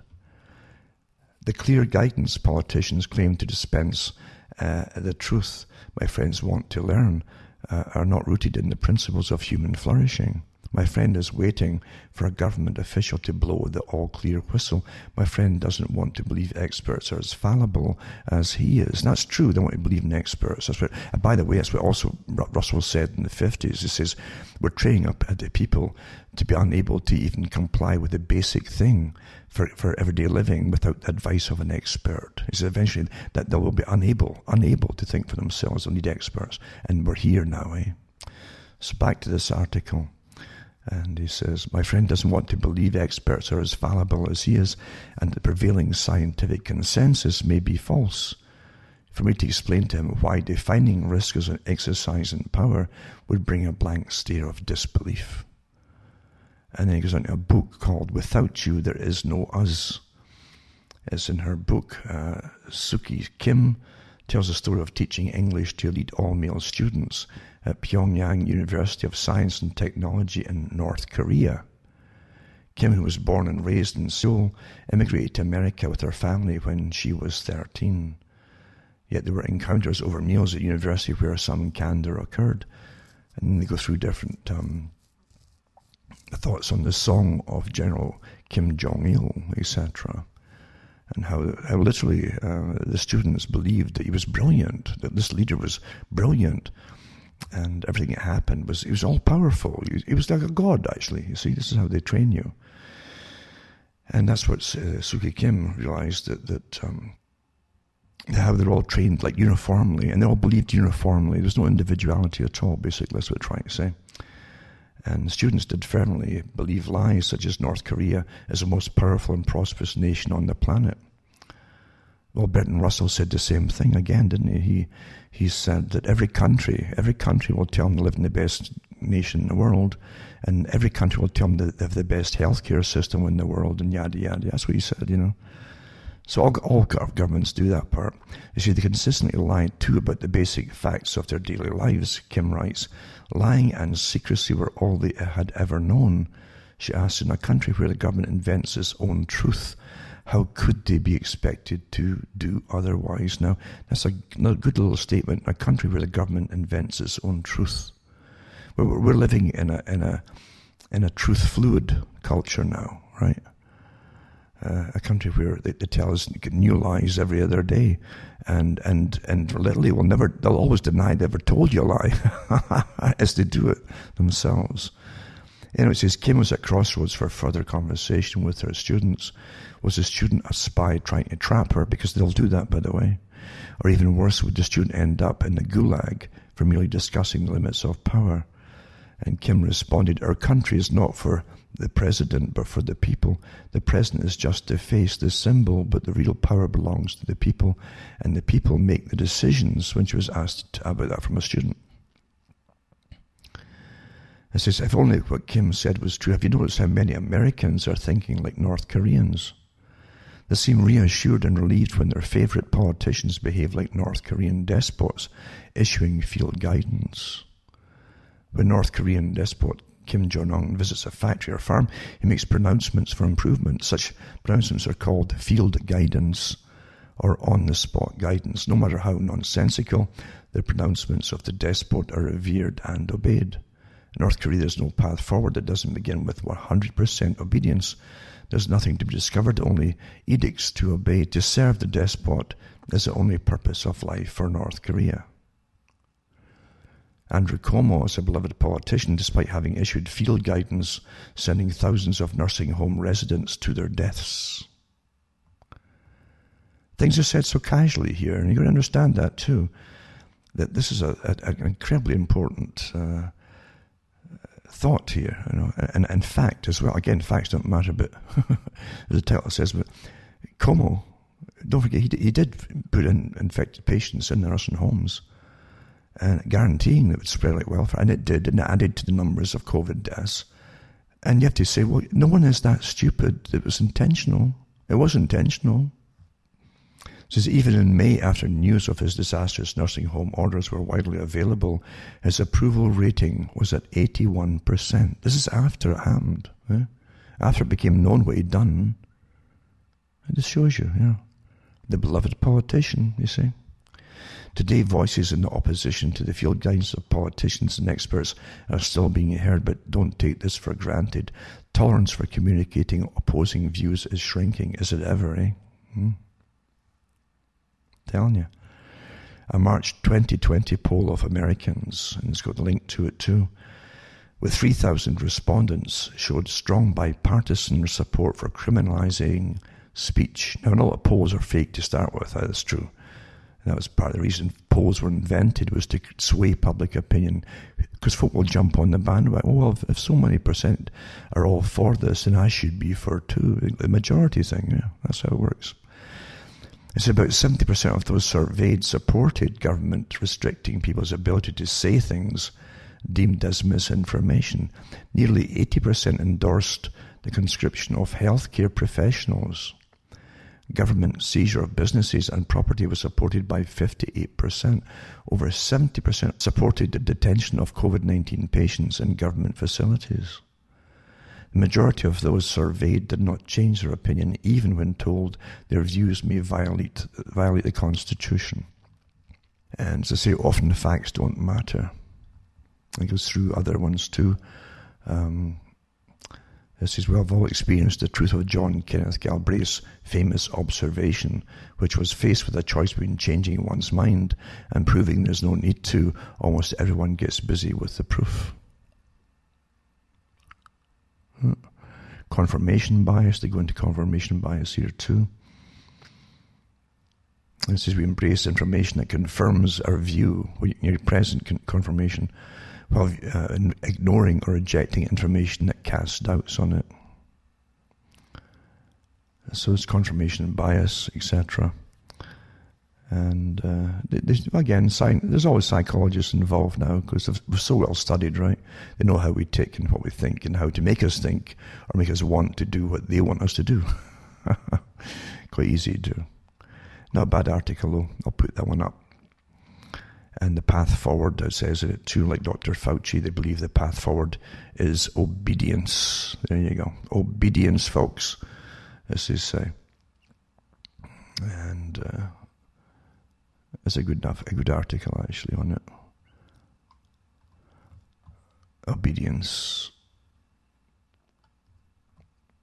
You remember too, when you bring in chaos, and this is what you do with revolutions, the planned revolutions, that really are not meant for everybody, obviously, because you can see who gets promoted and pushed and who's going to be the victim and all.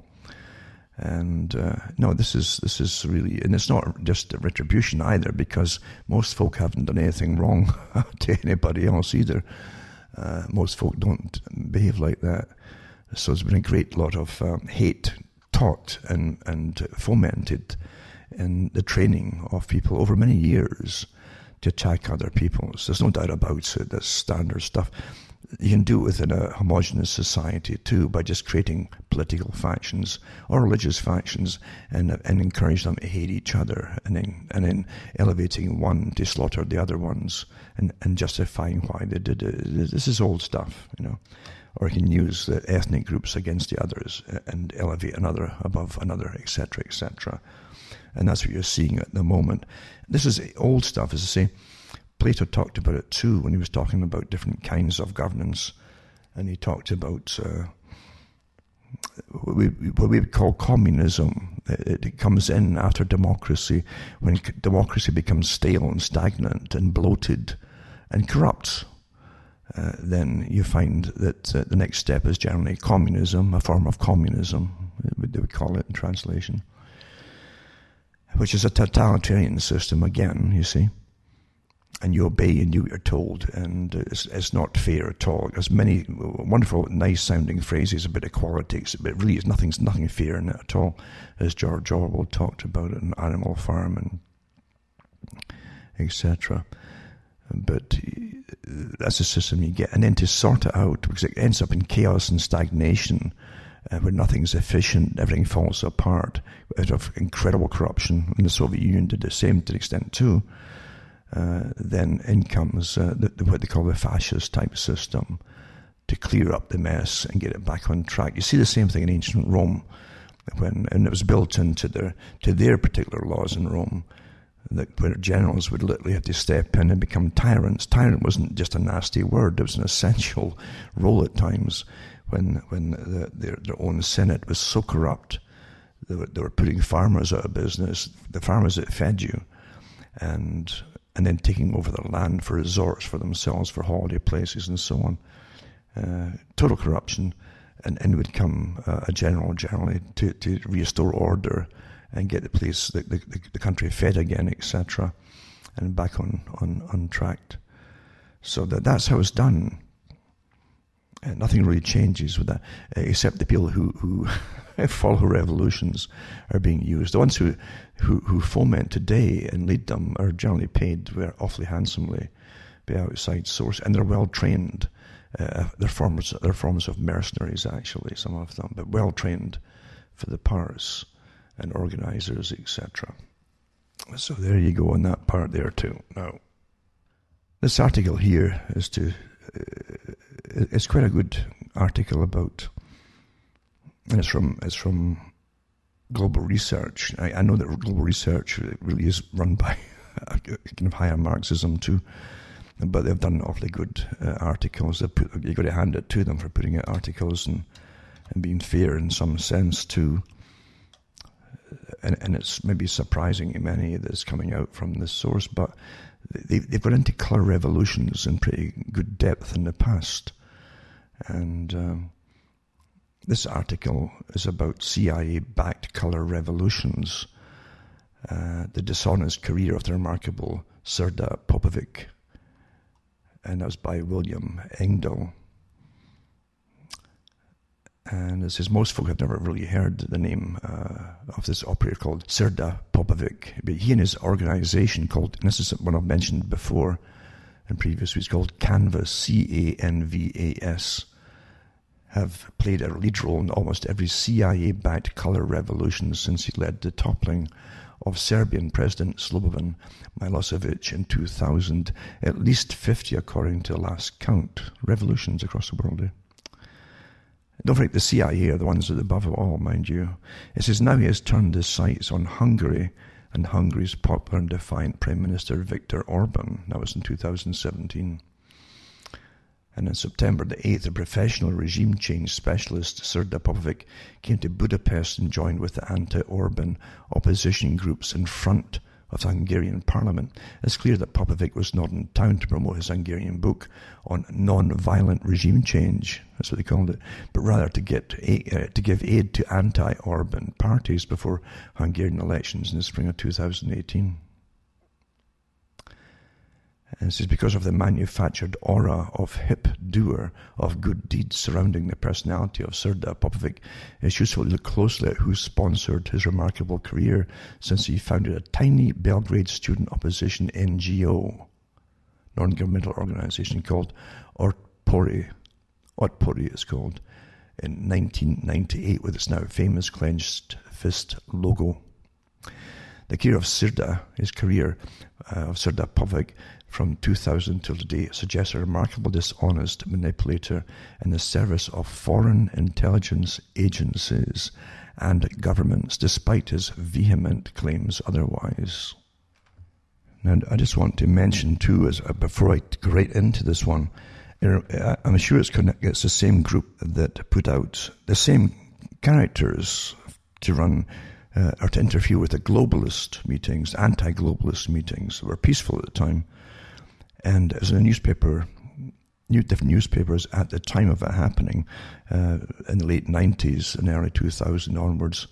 The globalist meetings took part in North America, some of them anyway, and they had massive opposition to them because it was really to do with free trade. The guise of free trade was for us, our countries, to sponsor big corporations to move to China and the Far East for cheap labor.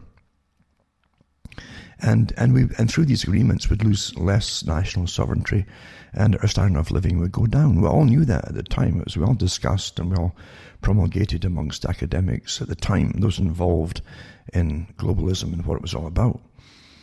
But we remember too that they start to get these guys dressed in black, you see, with a mask on too, who suddenly appeared and would start throwing Molotov cocktails at police car during these peaceful demonstrations to try and get the whole thing. And what it didn't encourage the rest of them to riot. What it did was make the folk turn against them and made the authorities almost go out with the riot squads, which it seems is what they wanted to happen. But some of the newspapers put articles out eventually tracing it back to one of these nations, you see.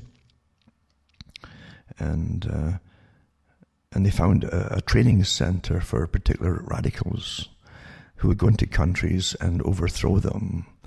They would use the mass populism, basically, of protesters against different organizations. They would use that. They would jump, just like the Bolshevik Revolution technique, they would jump, piggyback on their back, and then try and guide them into mass rioting for their own causes. Then they would take the lead, you see. That's how the Bolsheviks took over. The Bolsheviks needed masses to take over Russia. And that's what you do. So they jump on a legitimate reason or demonstration or protest, and they subvert it for your own causes, you see. But this article here is talking about the fact that these are color revolutions. The most famous organization for toppling governments in this day and age is the CIA. It used to be MI6, and there was a name before it for the Secret Service and so on for Britain. But the US took that over long ago, that role. Just off the cuff before I get into it too, is that there's a movie was put out with one of the James Bond characters, Pierce Brosnan, in a movie called No Escape. And I don't know when it was done, but I don't know if it was supposed to be in Thailand or where it was, but it was some over that area bordering Vietnam. And it's about really a nation or a country or even an island where an American corporation or British corporation, American-British, had literally gone into the just like that character who talked about, I was an economic hitman. It's that kind of technique, and that agents in the country that would encourage the politicians and buy them off and so on. So give them little loans to get water distribution and systems set up and things like that, and energy, and knowing they couldn't repay them because it'd make sure things would happen that would detract from the payments by causing disasters or whatever it happened to be. And then they would take over the island and have the whole island in debt until they owned the resources of the island or the country. And that's what the movie's about. And Pierce Brosnan was one of the agents. It's quite interesting how he explained it hurriedly to a guy who had no idea. He and his family got caught in this revolution without nothing to do with them. And he says, we started all this. We wanted the resources and so on, and this is how we did it. We got them into debt, and we helped them out by encouraging them to set up systems of energy and resources and water systems, and we'd end up owning it all, and then they couldn't pay it, so the interest on it, so then we'd take over the country. And that's literally that's the old system. But it's quite a good movie, actually, in that kind of respect, to show you how it was done and why folk get awfully fed up and take up arms to kick the foreigners out. That's how it happens. But yeah, that's where we are with these colour revolutions. They're not just spontaneous. The folk who follow anything are the useful idiots, to call them. I hate to say it. And you might think you've got high-minded philosophical ideas and moral ideas, but you're all being used. And you won't know that to maybe a year or two or a few years down the road. But the way things are going with this thing, with the slowdown, with the COVID thing, it works perfectly well with revolution and into total austerity and rationing and lockdowns, permanent lockdowns under this socialist system as they bring it in. I've noticed that some countries already are locking you down with a passport. That your passport isn't just your not vaccinations; it's your complete passport to even for your own community, and you won't be allowed outside your community. They've already tried that in some of the Far Eastern areas. This is all planned out long before this all happened, folks. You know. So this goes in again. This article, back to it. How Popovic first gave international notice as the founder of the Belgrade student political activist organization Otpor, which means resistance in Serbian. And then it says it was soon to change the student grievances. He and other Otpor founders then were trained in the methods of U.S. regime change specialist Gene Sharp, who's founder of the Albert Einstein Institute, awfully important organization, says. Albert Einstein Institute in Cambridge, Massachusetts, and by U.S. State Department soft coup specialists such as Belgrade Ambassador Richard Miles and other trained U.S. intelligence operatives, including election specialists and public relations image makers. You're starting to get a picture here how it works. Guiding Otpor's Milosevic ouster operation, U.S. Ambassador to Serbia Richard Miles was a specialist in regime change, the C.I.A., right? Far more so than in classical diplomacy. He orchestrated the C.I.A. coup in Azerbaijan that brought Aliyev to power in 1993 before arriving in Belgrade, and after that he went on to orchestrate the C.I.A. coup in Georgia that brought U.S. asset Michael Saakashvili to power. The U.S. Agency for International Development, that's the big one who spreads the funding, USAID, widely known as a CIA front, had channeled the Serb Otpor millions of dollars in funds through commercial contractors and through the U.S. government-financed NGOs. The National Endowment for Democracy, NED, these are all branches and specialized branches in this cluster of the CIA, the National Democratic Institute and the International Republican Institute. The Open Society Institute of George Soros was also funneling money into Popovic's Otpor for the toppling of Milosevic. As I've yet to find a CIA and US State Department regime change or color revolution in which the democracy-building foundations of Soros were not a kind of harmony with the Washington State Department and CIA agenda. And isn't that the truth, eh? So they all work together, right?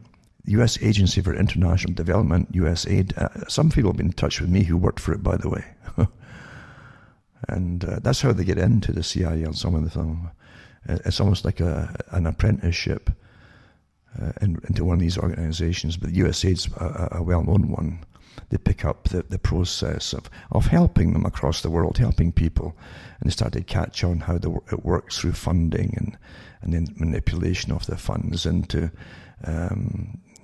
demanding money back or demanding policy changes within the countries in exchange for aid, etc., until you change the whole culture, maybe, etc., and the system.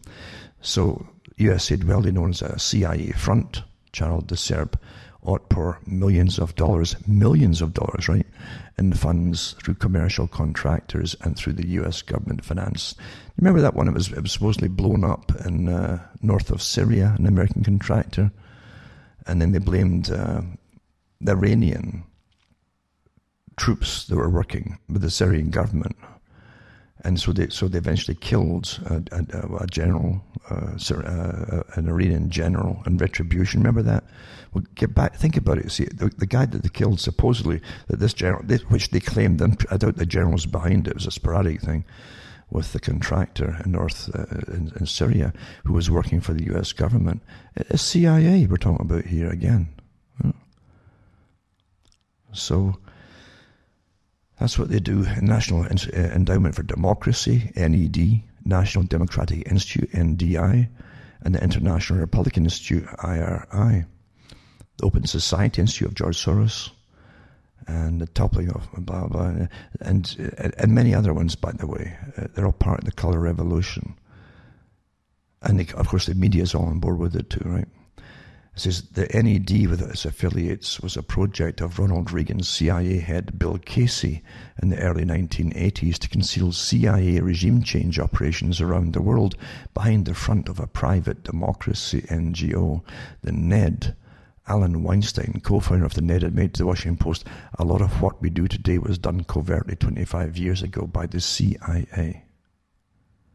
See? So these are really, they're disguised assets, as they call them, but they're still CIA. Well, that's not the CIA now. No, it's NED, we call it. and it's US aid and blah, blah, blah, you see. According to Michael Dobbs, who was foreign investigative reporter for the Washington Post during the Milosevic ouster, the IRI paid for Popovic and some 24 other Otpor leaders to attend a training seminar on non-violent resistance at the Hilton Hotel in Budapest in October 1999. There, Popovic and the other hand-picked Serbian students received training in such matters as how to organize a strike and how to communicate with symbols. Such as a clenched fist that became their logo. They learned how to overcome fear and how to undermine the authority of a dictatorial regime.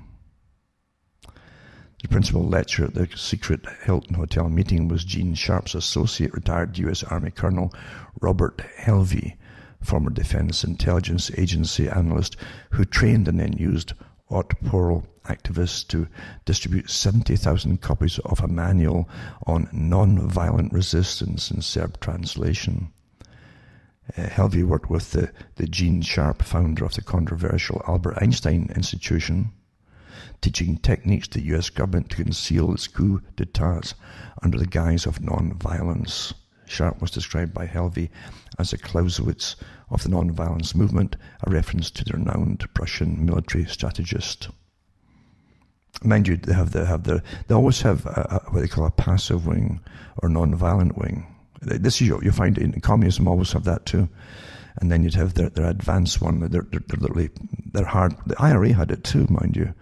They have their Sinn Féin leader, and then they'd have the active IRA. You see, the real physical stuff, and you find organisations inside the US. In fact, still have the same organisations. Some of them were actually terrorist organisations in the 60s and 70s. They're now advising the FBI. Quite amazing, isn't it? So Popovic and his Otpor NGO were recipients of a major share of over $41 million US government money for their democracy-building campaign in Serbia. Dobbs describes the US involvement, says behind the seemingly spontaneity of the street uprisings that forced Milosevic to respect the results of a hotly contested presidential election on September 24th was a carefully researched strategy to put together by Serbian democracy activists with active assistance of Western advisors and pollsters. US-funded consultants played a crucial role behind the scenes in virtually every facet of the anti-drive, running tracking polls, training thousands of opposition activists, and helping to organize a vitally important parallel vote count. US taxpayers paid for 5,000 cans of spray paint used by student activists to scrawl anti-Milosevic graffiti on walls across Serbia. In short, Popovic began his revolution-making career as a regime change specialist in an operation funded by the CIA, the U.S. State Department, U.S. government NGOs, including the infamous NED, and the Open Society Institute. The question is, what did C.I.A. Popovic do after his first helpful service to Washington in the year 2000? Then they go into, after that, what did he do, right? After getting rid of Milosevic for the US, Popovic created a new organization called Canvas. He decided to globalize his business model that worked so well in Belgrade in 2000 to make himself an international go-to person for making US State Department fake democracy regime change. What do you think's happening in the States right now, eh?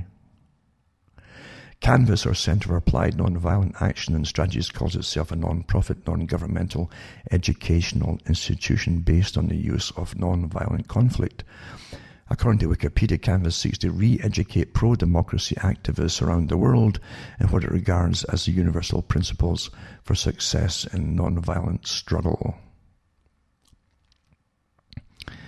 It says they claim that at least 50% of their obviously substantial funding for this philanthropic work, right, philanthropist really, comes from Popovic, Otvor ally, his ally called Slobodan Dinovic, co-chair of Canvas and listed as CEO of something called Orion Telecom in Belgrade. Standard & Poor's Bloomberg business research reveals no information about Orion Telecom, other than the fact it is wholly owned by an Amsterdam-listed holding called Greenhouse Telecommunications Holdings, BV, where the only information given is that the same Slobodan Dinovic is CEO in a holding described only as providing alternative communication services in the Balkans. And it goes on and on. It says, leaving aside unconvincing statement by Povic's Canvas that half their funds comes from Dinovic's selfless generosity from his fabulous success as telecom CEO in Serbia, that leaves the other roughly 50% of Canvas funds unaccounted for, as Popovic declines to reveal his sources beyond claiming they're all private and non-government. Of course, the Washington NGO is legally private, though its funds mainly come from the US aid. Of course, the Soros Open Society Foundations are private. Could these be some of the private patrons of his Canvas? We don't know, as he refuses to disclose any legally auditable way. And it goes on and on and on. And how they've been used, they've been used in the Ukraine, in Georgia, Zimbabwe, Burma. Actually, the legal name since independence from the British is Myanmar, but Washington insists on the colonial. Ukraine, Georgia, Eritrea, Belarus, Azerbaijan, Tunisia, Egypt, and Syria. Popovic's Canvas was involved as well in unsuccessful attempts to start color revolution, regime change against Venezuela's Hugo Chavez, and the opposition in the failed 2009 Iran Green Revolution. Busy, aren't they? Very busy characters, you say.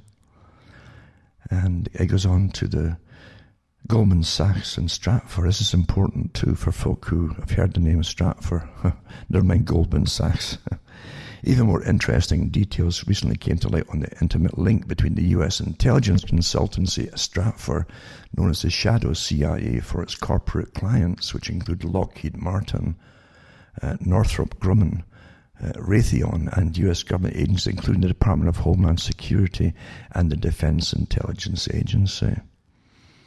It was revealed in a huge release of internal memos from Stratfor in 2012, some 5 million emails provided them by the hacker community Anonymous, that Popovic, after creating Canvas, also cultivated very close relations with Stratfor. According to Stratfor International emails, Popovic worked for Stratfor to spy on opposition groups. Revealed in the same Stratfor emails by WikiLeaks was intriguing information that one of the Golden Geese funders of the mysterious Canvas was a Wall Street bank named Goldman Sachs. Sutter Munir, a Goldman Sachs partner, is cited by Stratfor's then Eurasia analyst Marco Papic. Papic asked by a Stratfor colleague whether Munir was a golden goose money behind the Canvas, and he writes back, "They have several golden gooses. I believe he is for sure one of them." Good article though, and it goes into this in pretty good detail. They put a disclaimer in at the end that they're not responsible for any inaccuracies that they don't know about and so on. But to me, it's a good starting point for a lot of people who don't understand how intelligence agencies actually work. They're involved in everything. I hope you understand that.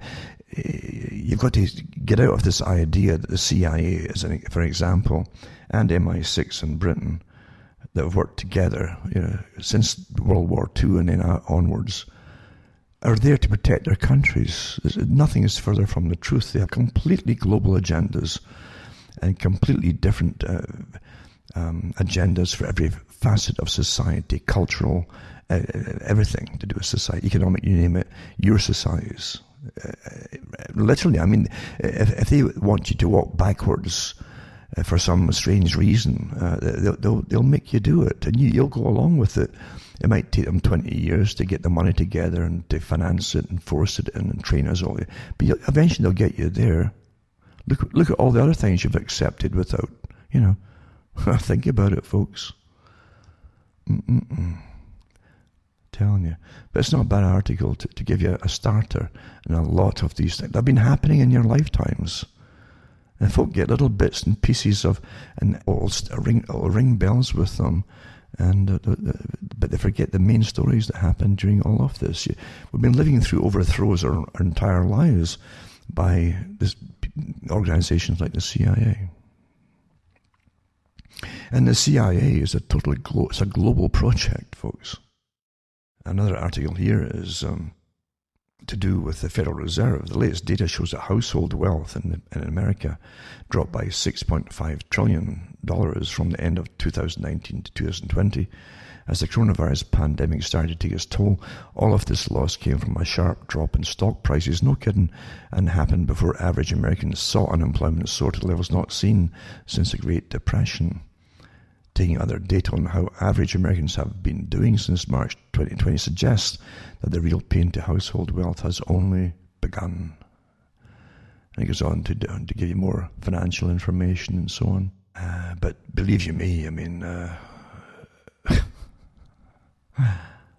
what's coming down the pike has been managed for their complete austerity sustainability program. That's a fact, folks. They can take that to the bank, and it's planned this way. There's no doubt in my mind that the whole Fauci, CDC, WHO organization, this whole COVID thing, is really the big pusher of the whole world agenda right now, along with the supposed spontaneous, Black Lives Matter, Antifa action that's going on right now. It's all working together. It's planned before all this, and they just wait for the spike to make it happen. That's how they work it. And bingo, there you go. And Cultural Revolution now, or a new Lenin statue is erected as Washington and Jefferson and more fall, it says here. So a statue of Bolshevik communist despot Vladimir Lenin has been erected in Germany as statues of the Washington, Jefferson and other historic figures are torn down in the US, the UK and wider West. Lenin, who was born Vladimir Ulyanov, was inaugural leader of what later became the Union of Soviet Socialist Republic, or Soviet Union, after his Bolshevik faction failed to win a democratic majority in the All-Russian Constituent Assembly, but came out on top in the brutal civil war which they plunged the Russian Empire into in 1917. Despite posing as a champion of national and ethnic minorities and their right to self-determination in the early period of his revolution, factions which attempted to govern themselves autonomously in Ukraine were ruthlessly crushed, and he later invaded neighbouring countries such as Azerbaijan, Georgia and Poland. Nevertheless, the long-dead foreign dictator is being honoured in Germany, city of Gelsenkirchen, with a statue in a 1950s relic of the former Soviet vassal state of Czechoslovakia. Even as statues of historic Westerners are being torn down across the world amid the now global Black Lives Matter unrest. It says here too that the time for monuments to racists, anti-Semites, fascists, anti-communists and other relics of the past has clearly passed, declared Marxist-Leninist Party of Germany MLPD chairwoman Gabi Fechner in a triumphant statement. Lenin was an ahead-of-his-time thinker of world historical importance, an early fighter for freedom and democracy, she claimed. So the new monument stands beside a large MLPD billboard, which alongside a stylized image of Lenin's face declares, "Give anti-communists no chance." I wonder who's paying her. But yeah, it's just astonishing. We're living through this kind of stuff. And so I've said it before, whatever works for the elite at the time, they'll use the system. If it's fascist, they'll be fascist. If it's Nazi, they'll use it Nazi. And if it's communist, they'll use communists and call it socialist if it sounds better, softer. But whatever is very fast to get past the agenda through, they'll use them because they're totalitarian. They don't care about democracy. It's too slow, isn't it? Having to ask folk, what do they think about this before they make laws? Come on. It's more efficient when you have a totalitarian government, eh? A new bill, can you believe it or not, aims to help Scotland to keep pace with European Union laws after Brexit, it says here. Constitution Secretary Mike Russell said in a new bill at Holyrood, it will mean that on devolved matters, Scottish law can keep in line with those in Europe when appropriate and practical to do so. So it says that the UK withdrawal from the European Union, Continuity of Scotland Bill will provide for continuity of provisions that would otherwise be lost with Brexit. And Scotland literally is a vassal now of the EU, just like Ireland is too. So they got their let's fight for our freedom to end up with a bigger vassal, get a bigger master than the one that already run you. What a joke! But what can you say? Train spotting indeed.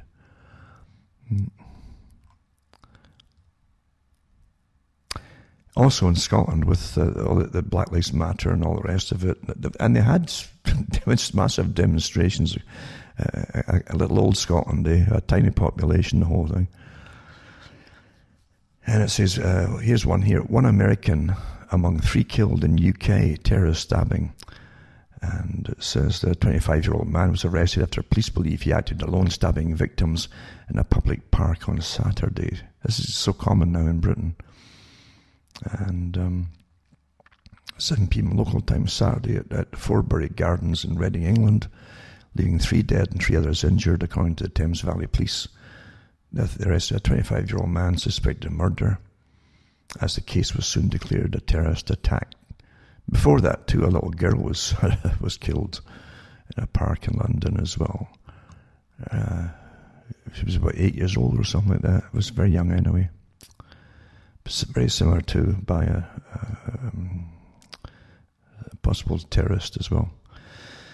Another article too, Glasgow, says Shafiq Mohammed, who runs, here you go, asylum seekers housing project, right, for refugees in the city of Glasgow, and those residents placed in the park they're using hotels to house them, said the company had created a toxic environment where people are clearly going to be affected, squeezing hundreds of people, mostly young men you see they're bringing in, mainly with mental health issues. Many with mental health issues. Why is so many of them going to have mental health issues? And also there's others, I guess, meaning from their war-torn areas, who have post-traumatic stress disorder. They bring them into hotels and cooping them up with nothing to do for 3 months was a recipe for disaster, he argued. Is that really the problem? It's big business for some organisation. Big business, big money, you know. There's folk getting rich on this kind of thing. In Ireland too, I know that as well. One charity worker in Glasgow who didn't want to speak on the record told The Independent they had heard from residents in the Park Inn that the suspect in knife attack had already been the subject of complaints over his aggressive and erratic behaviour. But despite evidence of mental health problems, little action was taken. According to the BBC, the suspect had told another resident in the hotel he planned to hurt people the day before he launched his sudden stabbing spree. I want to attack them, they're against me, they hate, an eyewitness reported the man saying. Some of the residents came from countries in conflict with each other, Mr. Mohammed said, while others were offered food which was culturally inappropriate, he'd been told. I tell you, it's something else, eh? Anyway, 6 folk got stabbed. I don't know if any of them have died yet. A cop was also stabbed in there too, and eventually they sent the police in. And they went in and shot the guy. I guess it was just no other way around it. So, yeah. Of course, they won't classify it probably as that's the in thing. They never classify them now as terrorists. They always mention that they're just mentally disturbed. They're all told to say the same thing across the world now. Right? this is interesting too. It says, Mears' handling of the lockdown had earlier come under scrutiny after an asylum seeker died in a Glasgow hotel in May. Mr. Mohammed said it seemed to him the firm was driven primarily by turning a profit out of housing vulnerable people. Big money though, It'd be another NGO group, we're here to help them and made so many millions per month of dollars or pounds. Again, what you're seeing, as I've mentioned before, with Rockefeller and his ilk of the CIA and CFR, etc., you can't make omelets without breaking eggs. And these folk who get stabbed and killed and all that are just like collateral damage. The rest of them across the world, same thing. You can't make an omelette without breaking eggs. So there you go. That's the eggshells. There you go. All the fallout of these constant wars across the Middle East and elsewhere, And it's the same characters that are changing the world inside your countries. You see, they give you the wars. Here's an article here. Iran, the next domino, ?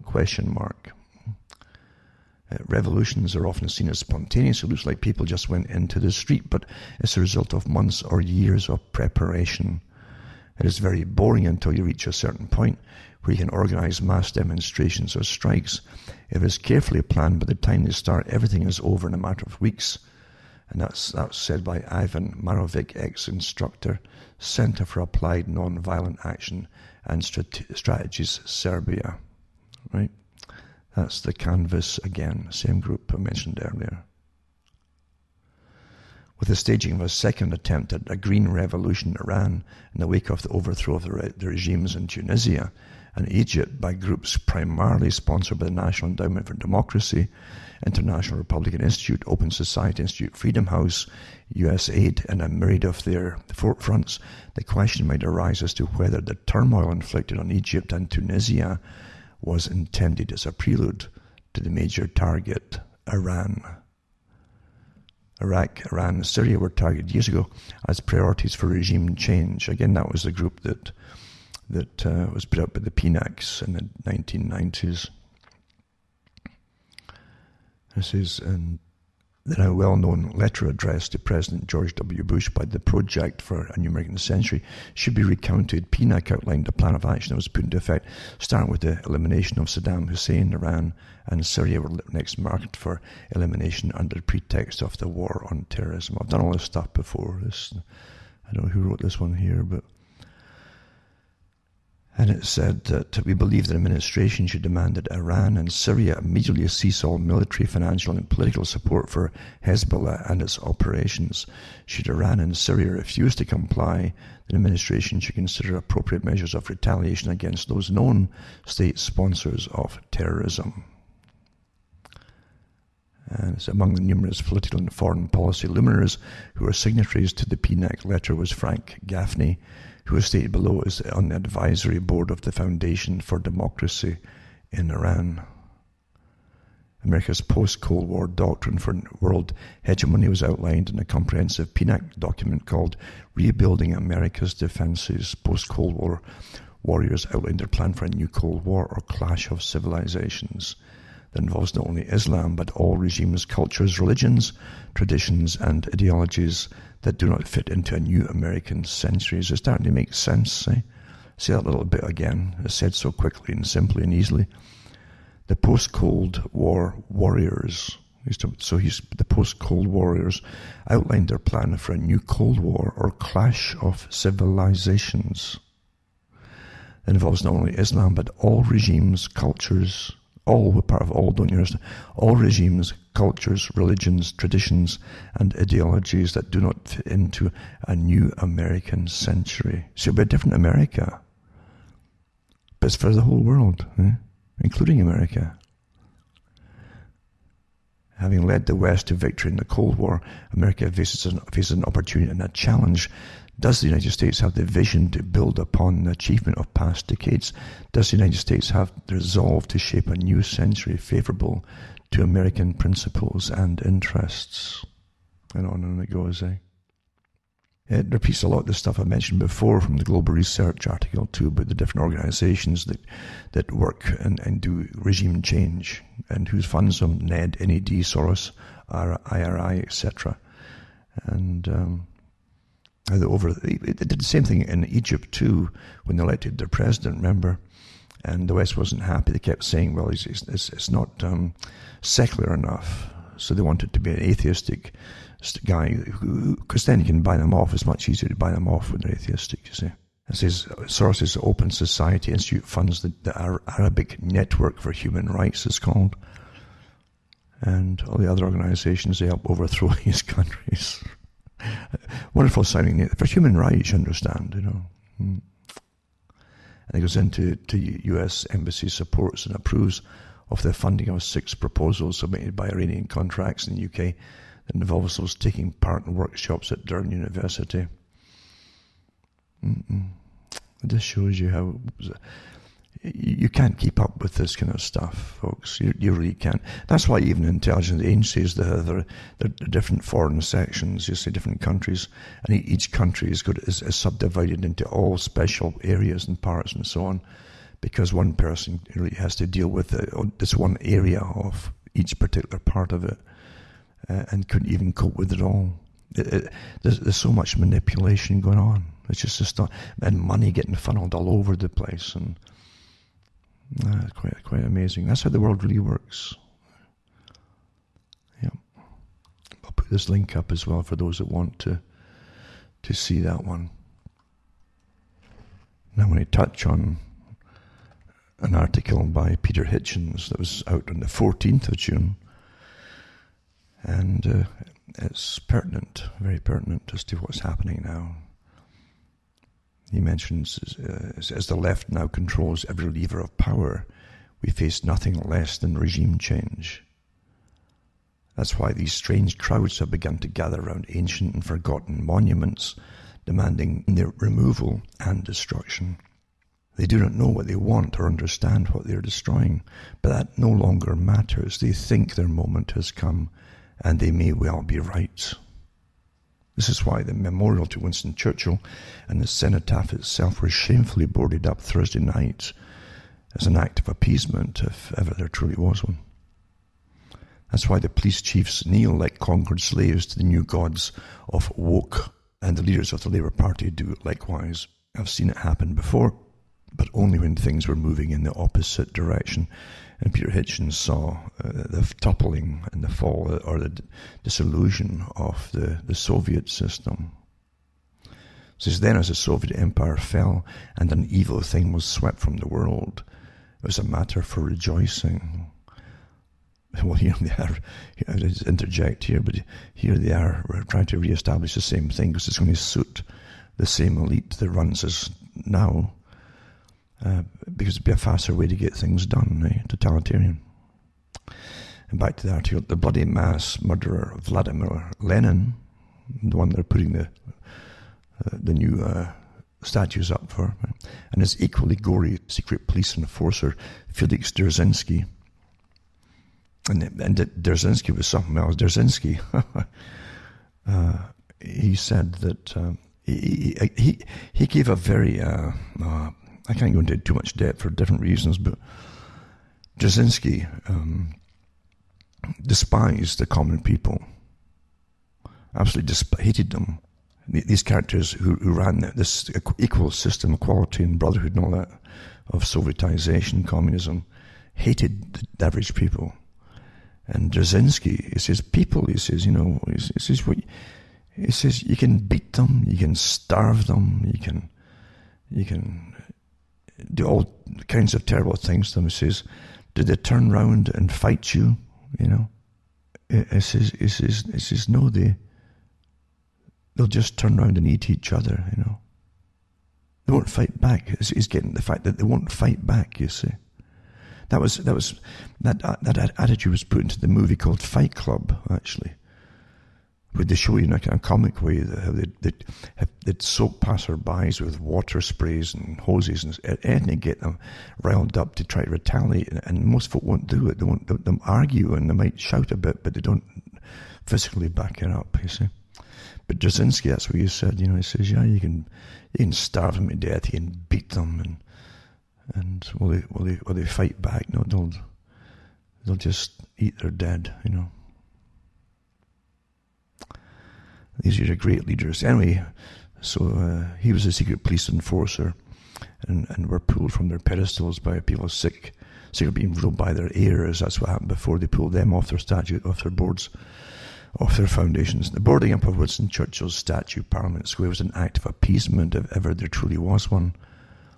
And the monument to the wartime Prime Minister now stands heavily bordered to deter possible attacks of vandalism from protesters in the coming weeks. This time as ignorant armies seek the final abolition of Britain, it is very frightening. I would not like to say where it will end. I cannot claim to have known this would happen, but I will say, and this is important because I think a lot of us had this, I will say that I had an instinctive fear of very bad things to come when the country began its mad, wild shutdown in March. It all goes together.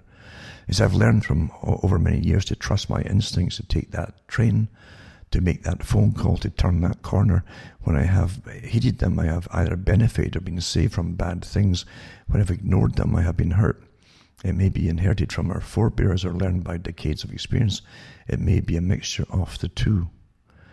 But on crucial occasions, we know more than we think we do. And as cities began to darken and empty, and the world, as we knew it, started to close, I feared we should never again see the lights lit again as they had been before.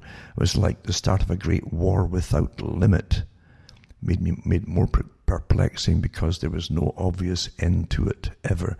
And that's what you were told. Oil is never going to go away. It's going to keep coming back. We can't go back to life as it was before yada yada. Fauci, It says this was not just about a disease and a wholly overdone response to it. It was like the death of Princess Diana and the fall of the Twin Towers gathered together into a single great mass of unreason and panic. And it says the Diana episode had been a dictatorship of grief. And it's true, it was a big managed event in which even the most revered parts of the establishment had bowed to the mob, such as "Show us you care," shouted the headlines, and woe betide those who did not. Then came September 11, 2001, and a dictatorship of security. No argument could withstand the claim that safety was paramount, and we willingly made a bonfire of our freedoms, wrongly persuaded that we could trust our governments not to take advantage. And now we have the dictatorship of fear. It's not the largely fictional number which governs the behaviour of our feeble government, which is only just beginning to grasp how much damage is done, how hard it will be to repair. It's a terrible number, the number of people scared into pathetic timidity by the slick but false claim we were all at risk from a terrible and devastating disease. The number of the dead are grossly inflated by an incredibly lax recording system which does not distinguish between those who died of COVID-19 and those who died of other things but may have been infected by it. Many who have died of COVID-19 are almost certainly victims of the government's failure to protect those who are in fact most vulnerable, the residents of care homes. The cenotaph too was boarded, as signs now point to Britain facing mass regime change. The sad but unavoidable fact is that the disease is little danger to most young and healthy people, but especially deadly to the old and ill, and is also now beyond dispute. This is a fact. Again, facts don't matter. The initial claims of Imperial College London that 500,000 might die if a strict shutdown measures wasn't taken have been devastatingly dismantled by other experts who believe its methods and codes are, to put it mildly, hopelessly wrong. Yet Imperial Chief Spokesman Professor Neil Ferguson, caught ignoring his own advice to a girlfriend, has a double nerve to claim the rules he flouted should have been introduced even earlier. There's just psychopaths talking. By contrast, Sunetra Gupta, Professor of Theoretical Epidemiology at the University of Oxford, says that the shutdown should be lifted immediately. Thanks to the barefaced dishonesty and unlawful bias of the BBC, and also the pitifully bad coverage of several newspapers, millions are unaware the whole basis of government policy is now completely exploited by scientific experts. Getting back to that article by Bertrand Russell, how you would be unable to do anything without the advice of an expert. Even the truth about Sweden, which did not shut down, is obscured by incessant hostile reporting. Sweden followed Britain in one thing, failing to protect the care homes, the old folks' homes, and so has had a higher death toll than it should have done. But even so, its experience, along with Japan, shows clearly there's no link between shutdown and the number of deaths suffered. So you can stay open, you see. The ceaseless assumptions of government and BBC that the shutdown be protected the NHS is simply not borne out by the facts. The NHS is never going to be overwhelmed. COVID deaths in the country peaked April the 8th, an event far too soon to have been caused by the shutdown announced on March 23rd and begun the following day. And isn't that the truth? In fact, the country with the highest number of deaths per head is Belgium, 843 people per million. Yet Belgium introduced one of the tightest and most severe shutdowns on the planet. Sweden, without a shutdown at all, has suffered 472 deaths per million. So it goes on and on and on. But yeah, you're seeing a revolution, and this is part of it, including it's a revolution, and Fauci's part of it too, folks, and the WHO, World Health Organization, it's all part of the same revolution. Sustainability, too many folk, blah, blah. Can't go on again, can't open up again without permission, and you have to look into your books to see if you pollute at all, you see, because if you pollute in any way at all in your business, then it's unsustainable, and you can't open up again. That's the Club of Rome and the World Economic Forum, etc., etc. Right? But anyway, he goes on and on and on, and he talks about Minneapolis, and he says, which is true, isn't it? I mean, you see this across the whole planet, and he doesn't believe either that a spark in America caused it, basically. As it happens, it was the death in Minneapolis, the city most British people will never ever see, or even see, of George Floyd. Seeing the surging crowds, the rioting and the looting in the USA, the British radical left grew jealous. They imported the protest, converted it into outrage against some smouldering statues, and set the streets alight. Last week, I attended one of these demonstrations against the statue of Cecil Rhodes in Oxford. I've lived in Oxford for more than 50 years and I went out of interest, not because I care especially about this mediocre sculpture of a questionable man. The event was utterly incoherent, moving from vague rage against the long dead roads to concerns about the oppression of West Papua New Guinea to shouts against colonialism. As far as I know, China is the only major colonial power left. Peking is certainly raping Africa on a scale Cecil Rhodes never dreamed of. But such people can't quite bring themselves to attack that particular regime. Some days I think the radical left are more nostalgic for the British Empire than any retired Indian Army colonel ever was. He's making a little dig there, of course, at the fact that they never complain about Peking expanding all over the planet, China. He says, so the rioters need to hate it, the British Empire. Its utter deadness is a nuisance to them. I became briefly famous because when the crowd was invited to sit down for 8 minutes and 40 seconds with fists clenched to commemorate Mr. Floyd, I did not join in. One of the protesters accused me of refusing to take the knee. It's true I would have refused to do so if asked, but in fact they were taking the buttock, a slightly different thing. This is the important thing about these protesters, lauded by the Labour Party and deferred to by police chiefs, as they help to strengthen the new establishment and destroy the old one. They've already helped to make it very hard for traditional, normal, Christian, conservative and patriotic opinions to be expressed at all. By using social media as a platform of discipline, they made everyone, including the left-wing multimillionaire author J.K. Rowling, fear them. Anyone, as she learned last week, can now be cancelled. This new radical chilling word for the obliteration they like to visit on their victims. You're cancelled. What does that tell you? You're cancelled, eh? It's like you're terminated. What does that mean, eh? What does that mean, eh? She's been pursued for saying the wrong thing about the transgender issue. In fact, there's no right thing. I have known for years. There is no right thing, yeah. I've known for years that it was futile to try to respond with fairness and reason to the new orthodoxy. So he said, even if he had argued back, in other words, he said, I would still be denounced for thought crime. You cannot be right, nor can you know if you're right. That's a large part of the trick.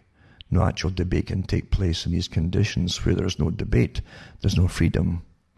have also pointed out for years without effect that the police were long ago infiltrated with radical left-wing thought. They're also indoctrinated in it through their schooling before they get to be a policeman or woman, and they're indoctrinated through their training as well into it, of course they are. So he goes on about Cressida Dick. He warned that in 2004, noticing her early experiments in negotiating with demonstrators rather than reclaiming the streets from them, and predicting that she would be the first female Metropolitan Police Commissioner, which eventually she was, pointing out that Labour's Smoothie, Mendelsohn and Blairite, and Tony Blair's Eurocommunists, and they were, by the way, Tony Blair, the guy who brought Britain into the damn wars across the Middle East too. It's always left-wing, it does it, eh? It said they were far more dangerous than Jeremy Corbyn's crude and obvious Marxism. So there you go, and he goes on about other things. It's quite a good article, actually, and it spells it out, and it's rather sad because he doesn't see, and I agree with him, I can't see optimism in this thing at all myself, because it's so well, what you're up against is massive intelligence. I mean, some intelligence agencies have multiple thousands of employees and multiple thousands of specialists in all areas of societies. How can you combat that? And when the elite want what they want, they get what they want. They'll use any system or ism that they want that'll suit them at the time if it's more efficient at the time. Then destroy it. Also an article, Black Lives Matter leader threatens to burn the country down. That was on, I think, Fox News. Someone sent me a clip of it. But I've got a transcript of it. And that's what he said. That was Newsom, I think it was. So if this country doesn't give us what we want, we will burn down the system and replace it. All right, and I could be speaking figuratively, I could be speaking literally. It's a matter of interpretation, Newsom said. We want to argue that historically violence is the way his community has been able to get results.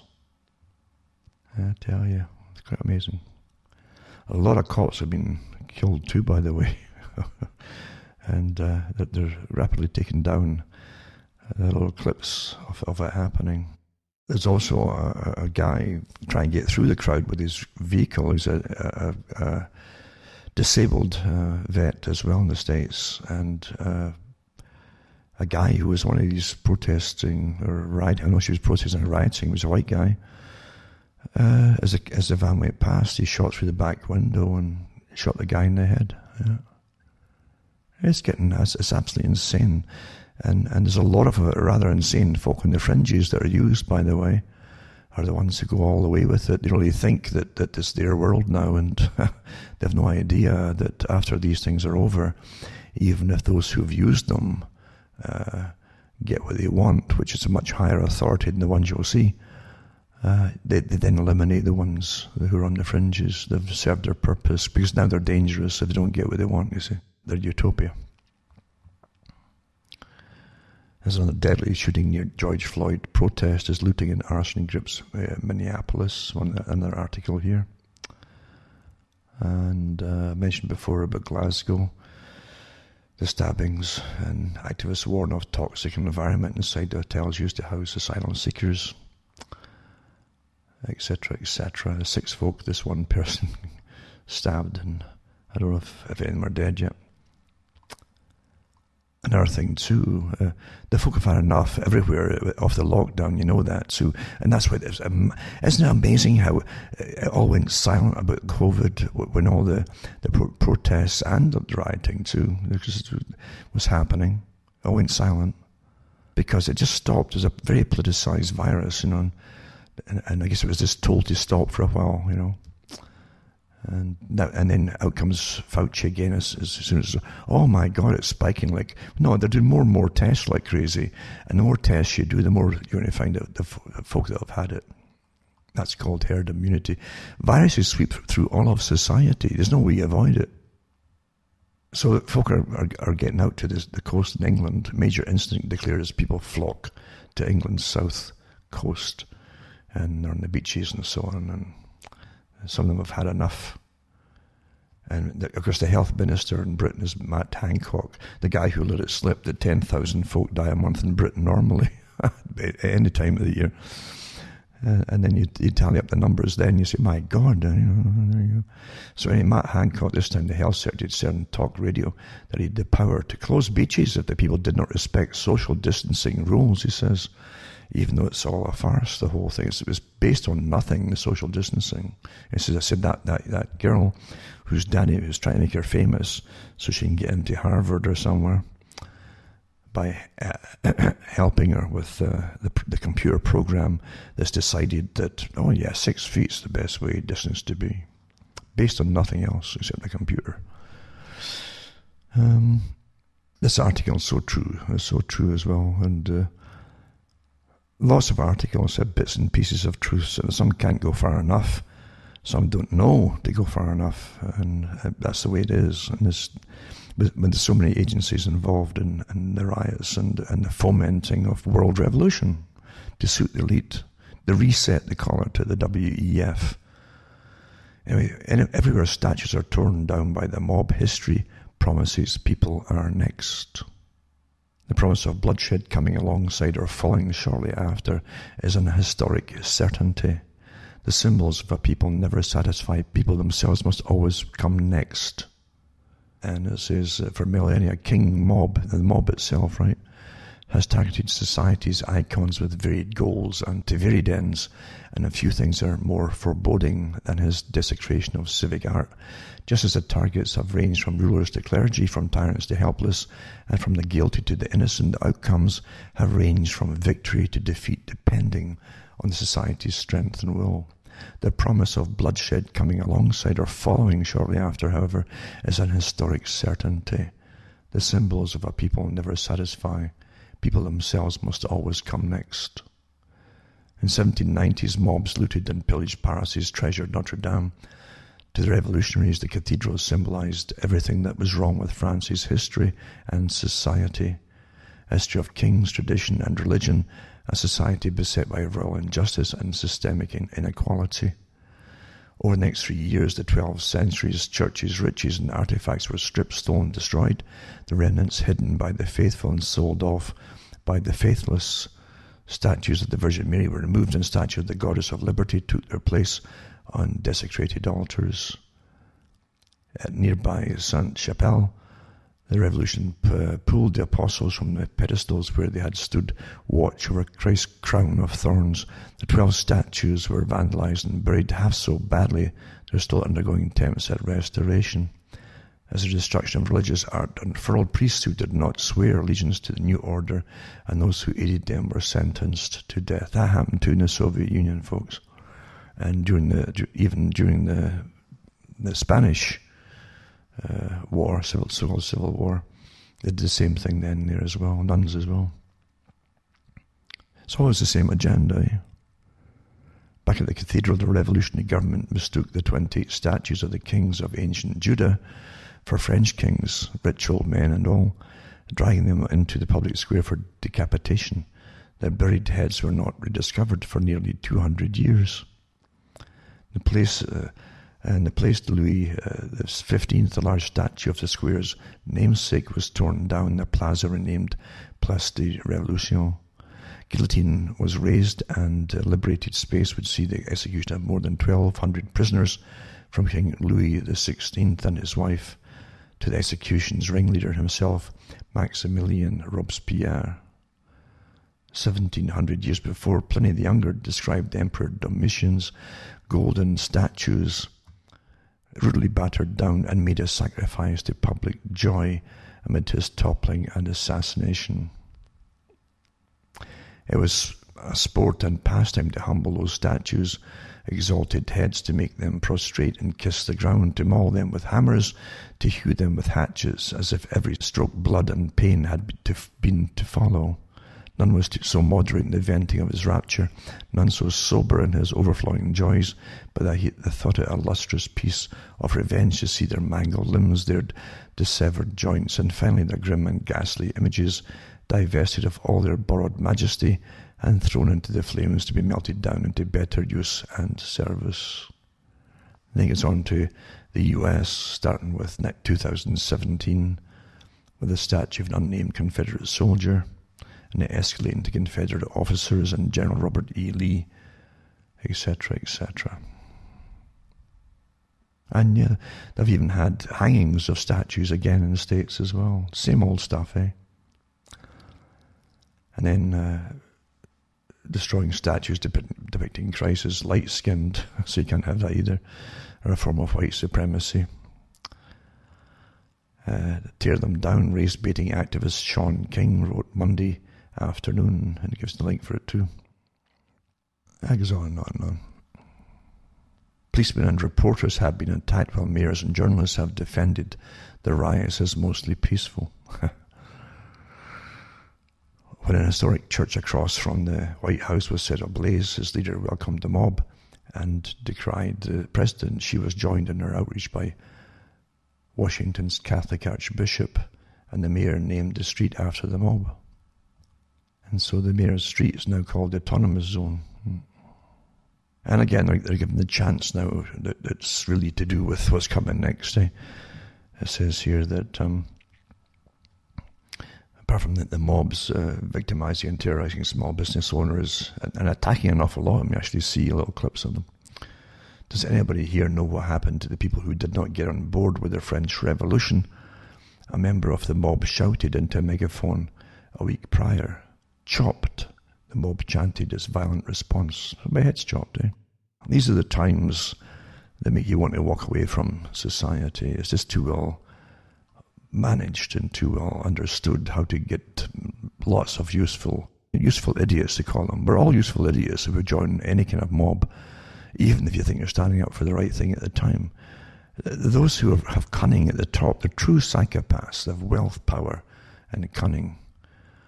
They could run rings around you for schemes that you'd never even catch on to their schemes before it's so late. They're just instantaneous with them. They're born schemers. That's how they do it. Another article, 7 shot in 4 separate incidents overnight in Peoria. It just goes on and on and on. Eh? First one was a 20-year-old woman who was shot in the leg, etc. And people shooting at cars and then running off. It's just a bit of mayhem. You see more and more mayhem. A lot of shootings in New York City itself. Now that the cops aren't responding to all the calls anymore because they know if they maybe do their job, and it'll maybe cause another riot. So why bother when your own government is not going to back you up? And your own officials in your states won't back you up. So no one's going to be foolish enough to risk themselves doing their job and then getting a mob coming down to lynch them. So you'll have lawlessness for a while. And it will escalate too. To show you too how literally racist everything is. Don't look for logic in anything. It's supposed to. The mob will be fed and fed and fed by their leaders as long as they're useful. But you don't even need logic in it. It's a Newsweek magazine, right? Oregon County exempts non-white people from mandatory face mask order. So is Lincoln County. So if you're not white, you don't have to wear a mask. Because wearing a mask is just to counter racial profiling, they say. So last week, health officials declared face coverings would be required in public settings where individuals may come within kind of silly 6 feet that little schoolgirl came up with in a computer, 6 feet of someone outside their household after the county saw a spike in coronavirus cases. On Tuesday, the county said people of colour who have heightened concerns about racial profiling and harassment due to wearing face coverings in public will be exempt from the order. I think the only other exemption was children under 12 years of age and those with medical conditions. Everything's politicized. Even the virus itself is politicized, eh? Quite amazing, isn't it? And also, 2 dead, 12 injured in shooting at North Carolina block party. I don't know if any cops even turned up. I don't know. isn't safe to turn up to do your job. It depends who's doing the shooting. If you do injure someone who's elevated at the moment, well, it's liable. You'll be crucified yourself or by your own government, eh? So why would you risk it? Now, as all this is going on, I've always mentioned this before in the past, when major things were happening, like 9/11 and various other things that would happen. Even the big flooding that went on in New Orleans some years back too. Yeah, I always say, when you see the agendas of the elite, the published agendas, like their 2030 program and so on, and that wasn't on the go just as far as it was actually on the go, but under just the Agenda 21, but the different parts of the future all planned out, staked out. When the governments themselves were making new plans, way beyond the catastrophes or financial meltdowns, it tells you that nothing stops the plans, nothing stops the planning or the plans, regardless of what you think. Your world might be in upheaval if you lost all your money during the last bank, I hate to call it crash because it was a planned thing in the first place. But for those at the top, nothing stopped. There was no halt. There was no slowdown in the churning out of the agendas for the future. And that's what we've got today as well, isn't it? You've got appearance on TV, I guess. I get little clips sent to me because I don't watch TV. And I can't watch many of the clips because my speed is so... I get really punished for what I do. My speed goes way down. And the thing is, you're living through something where you would think that they'd put certain things on hold. There was a slowdown here and a slowdown as the impression of cities burning. That's what they put out there. Is on television, I suppose, and on the news all the time. And again, the financial chaos and trillions been dished out, supposedly borrowed money, but it's borrowed from nothing. But you have to pay it back with real goods and real physical, tangible some things. That's how this corrupt system works. But nothing slows down, eh? Non-traveller digital identity, advancing secure and seamless travel. I mentioned this last week. Remember, I mentioned it too, that Wendy Mesler had a show in the 1990s in Canada, and she did one of them on the preferred pass or something. It was like you're authorized as a pass. You get fast pass through airports and so on if you go through the whole digital and biometric programming system on a new biometric passport, basically. And you'd be a preferred type customer, you see. You always get that little snob appeal if you're goody-goody to get folk into it. And she went through the techniques they used, iris scans, thumbprints, all the rest of the stuff. But here you are, and it's the same thing. A known traveller, it shows you how far ahead they planned things, right? From the 90s, here's 20-odd years later. Known traveller digital identity, advancing secure and seamless travel. And it's from the World Economic Forum, naturally, right? This other unelected massive monstrosity. And it says, shaping the future of mobility platform. And it's going to develop a pilot decentralized digital identity platform which leverages fourth industrial revolution technologies. You love that fourth industrial to help government. You understand that's sort of 5G and everything, massive interrelated technology to help government and industry leaders facilitate seamless and more secure international travel. It's going to be not just international, folks. Together with a community of travel security experts, all of that word experts, the new priests say, and white coats and so on, policymakers, businesses and international organizations. The project will achieve this by piloting the KTDI concept in a cross-border context. In collaboration with a consortium comprised of the Government of Canada and the Kingdom of the Netherlands, Accenture, airlines, airports and technology providers, the former is currently piloting components of the KTDI concept in a real-life cross-border context. So It'll advance safer travel in the face of COVID-19 impacts. Hey, there you go. Look to the computer and technology for all electors, for anything to do with diseases now. They'll tell you how many is going to die. Millions, says Ferguson. And things, and again, how far apart to be from someone, which is 6 feet, according to the computer that girl used, their daddy from the military-industrial complex helped her with. Your God predicts that the computer. It's so scientific, you don't even try to understand it, you lowly little human, you see. So advancing safer travel in the face of COVID-19. There you go. So it's got biometrics again, blockchain and digital identity. It's now more crucial than ever. The forum will facilitate multi-stakeholder dialogue to gather insights and develop actionable strategies to promote more secure travel through improved border and health screening, touchless passenger processes, and more effective use of data. Heavens, data, eh? But yeah, you have a passport, all right, for even to go outside your own community for any length of time. This is an interesting article because,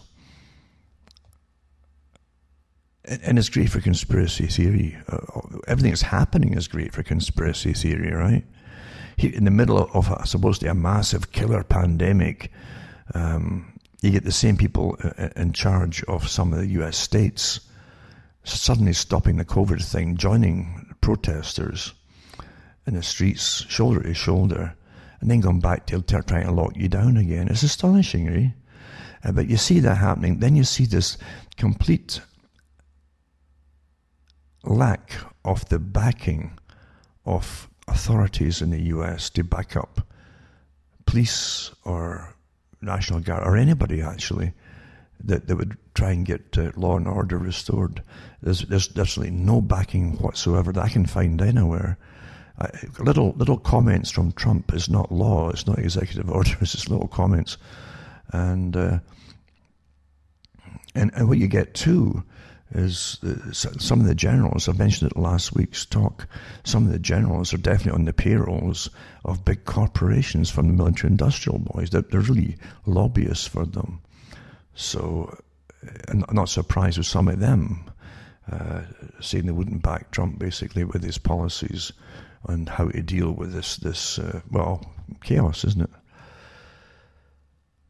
But and folk in the States are left to try and defend themselves. That's what it comes down to. Don't look to government to help you when government backs off of its responsibilities or of its oaths of office. That's what happens. But in Canada, apparently, that a lot of Canadians have been disarmed, at least by, I don't know if it's all firearms or what it is actually, but it's to do with that shooting I mentioned before, just briefly, in Nova Scotia, of a man who, I think they said he was a dental hygienist, the guys who make the dentures, I suppose. But he had 2 police cars, or they'd bought an auction, used police cars, and he was dressed like one when he went out on a shooting spree. It made no sense to anybody how it was put across, but that the government jumped on it right away and tried to, and pushed for laws to just ban stacks of firearms across Canada. At this time, with COVID and riots and folk threatening certain other members of society at the moment, they're disarming people. So think about that. I mean, is this all coincidence? Is it at the same time as this happening? But here's it was interesting, it struck me out at the time, with the guy with the ex-police cars. Families of 22 victims killed in Nova Scotia shooting demand swift federal inquiry amid speculation that gunman was an undercover agent for the RCMP or had ties to organised crime. Well, often you'll have both, folks. It could be CSIS as well. It could even be C.I.A. because we have C.I.A. members operating inside Canada as well. So Gabriel Wortman is a man apparently murdered 22 people during a rampage in Nova Scotia in April. More than 2 months later, the victim's family is still seeking answers to why he carried out the attack and why it took so long for the RCMP to stop him. The Nova Scotia Attorney General Mark Fury repeatedly promised that federal and provincial inquiry will be announced soon. A potential break in the case came last week when, this is important here, when video allegedly showed Wortman, this is the guy who did the shootings, withdrawing, listen, you have to listen very carefully, $475,000 from a Brinks office days before the shooting. The Brinks, as far as I know, they don't have banks. They have security and safety things for big, wealthy organizations or corporations and so on, right? So he withdrew $475,000 from a Brinks office days before the shooting. Then they have video of him in there where they have the boxes, the boxes and the money in it and so on. And as his police sources say, the withdrawal matched the method that the Royal Canadian Mounted Police use to send money to confidential informants and agents. The RCMP has repeatedly insisted that it has no special relationship with Wortman, who was killed by police following the attack. Others speculated that the money could have come from Wortman's alleged ties to organised crime.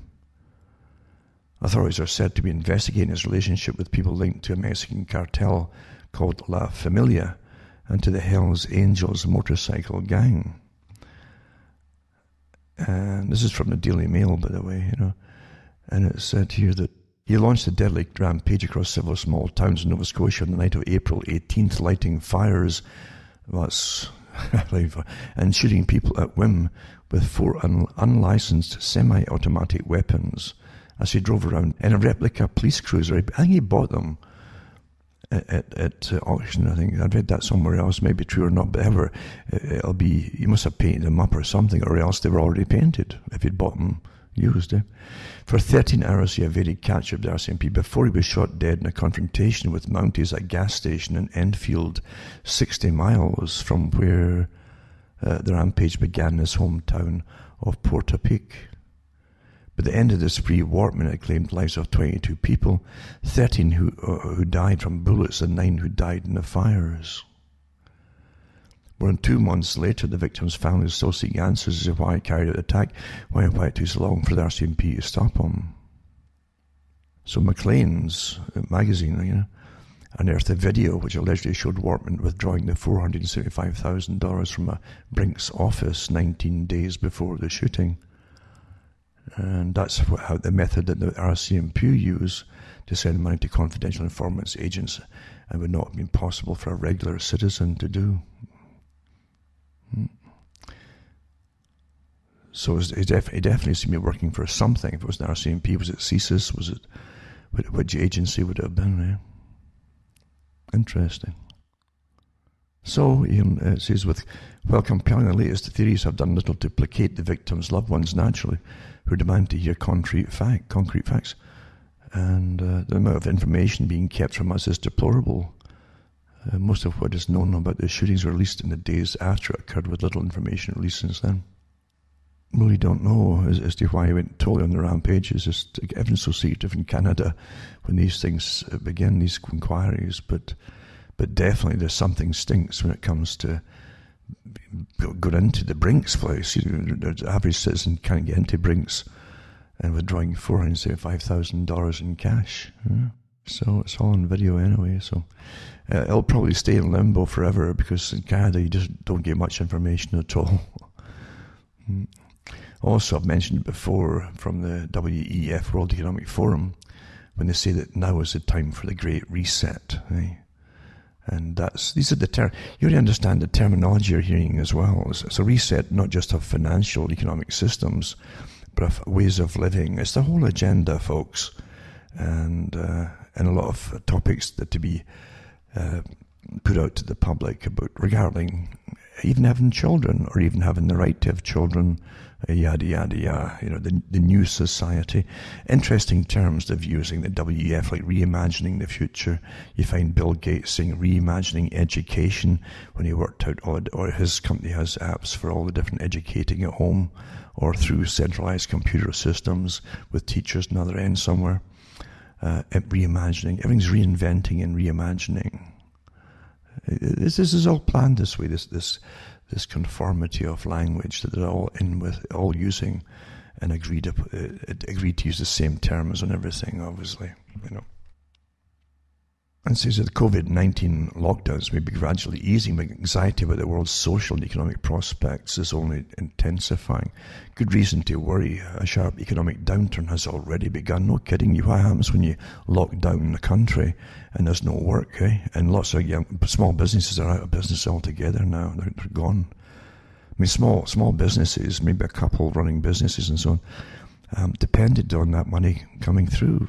They have their own bills to pay off and probably their own debts as well for the company and for themselves. And when it stops, well, that's it.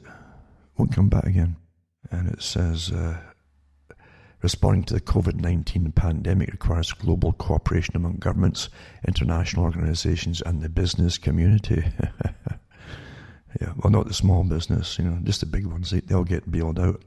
And it says the platform is created with the support of the World Health Organization and is open to all business industry groups as well as other stakeholders aiming to integrate and inform joint action, it says, for unprecedented global health emergency, etc., etc. Yeah.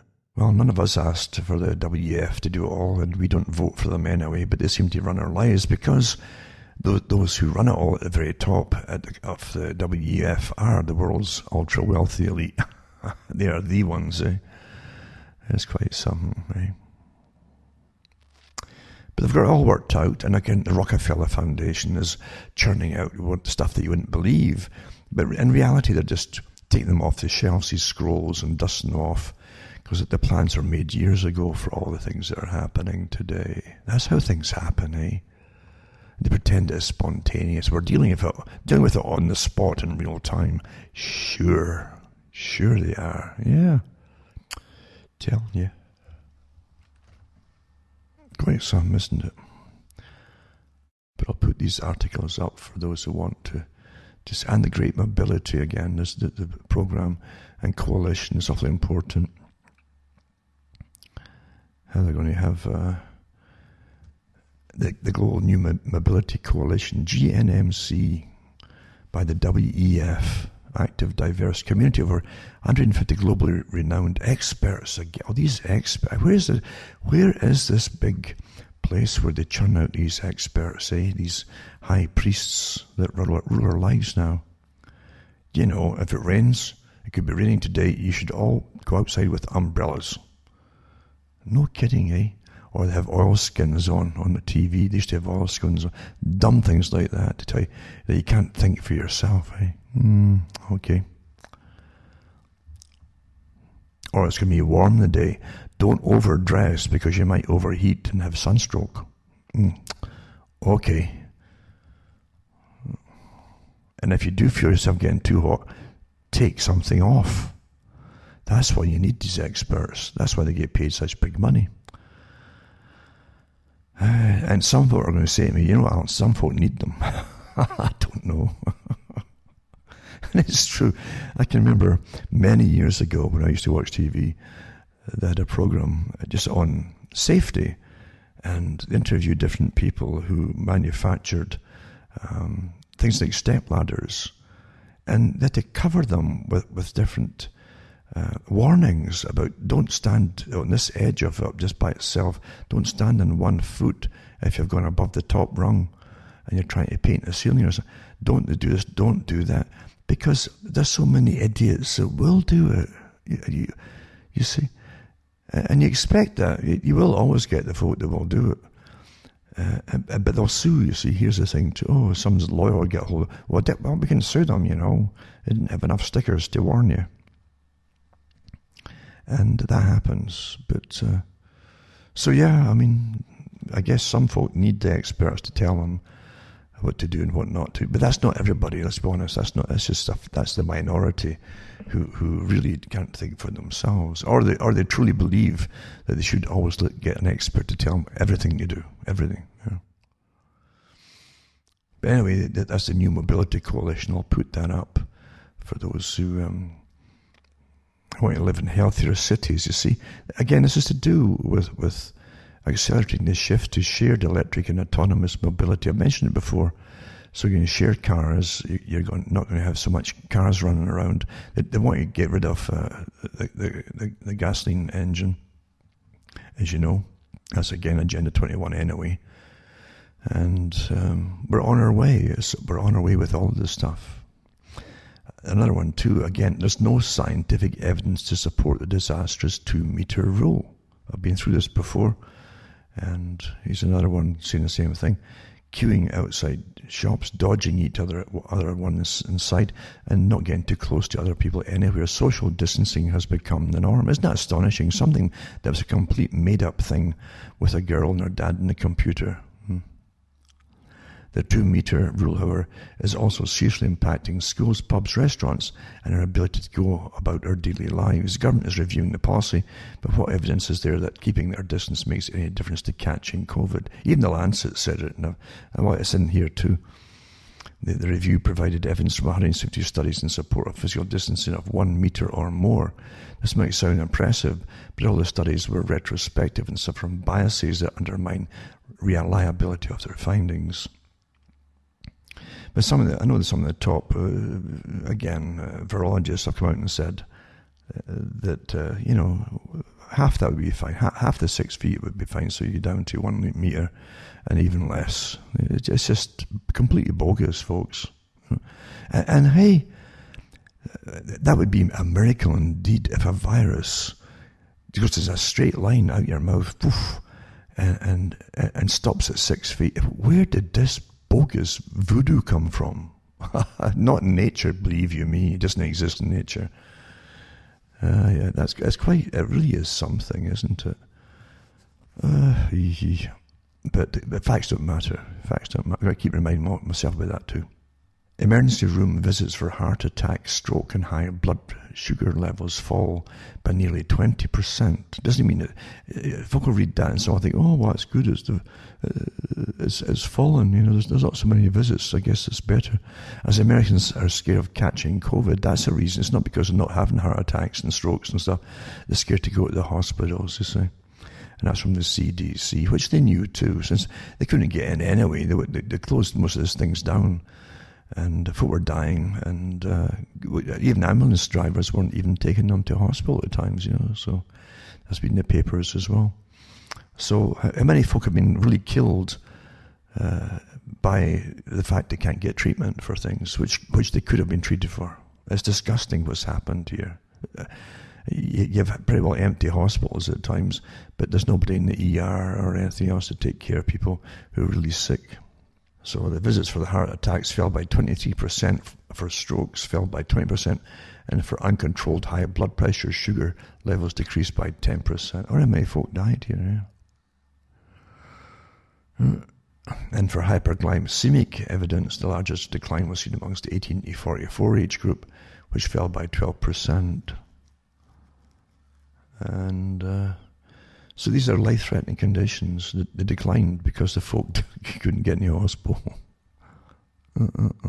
Never mind all the other elective surgeries and cancer treatments. If you had a tumour and they spotted it in its early phases, and it was like a singular tumour, and those things, once they start spreading, those things spread by the hour.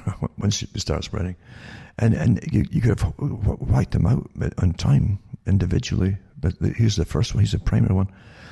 But they couldn't get in for treatments, right? So by the time they're called in, it's spread all over them. This is a death sentence, folks. What's been happening with this big farce, this con, is just astonishing. And the hospitals were anything but overrun in most places, most cities and towns. Terrible, absolutely terrible. Absolutely terrible. And it doesn't give you a follow-up on how many of the poor folk died with this, because they couldn't get treatment.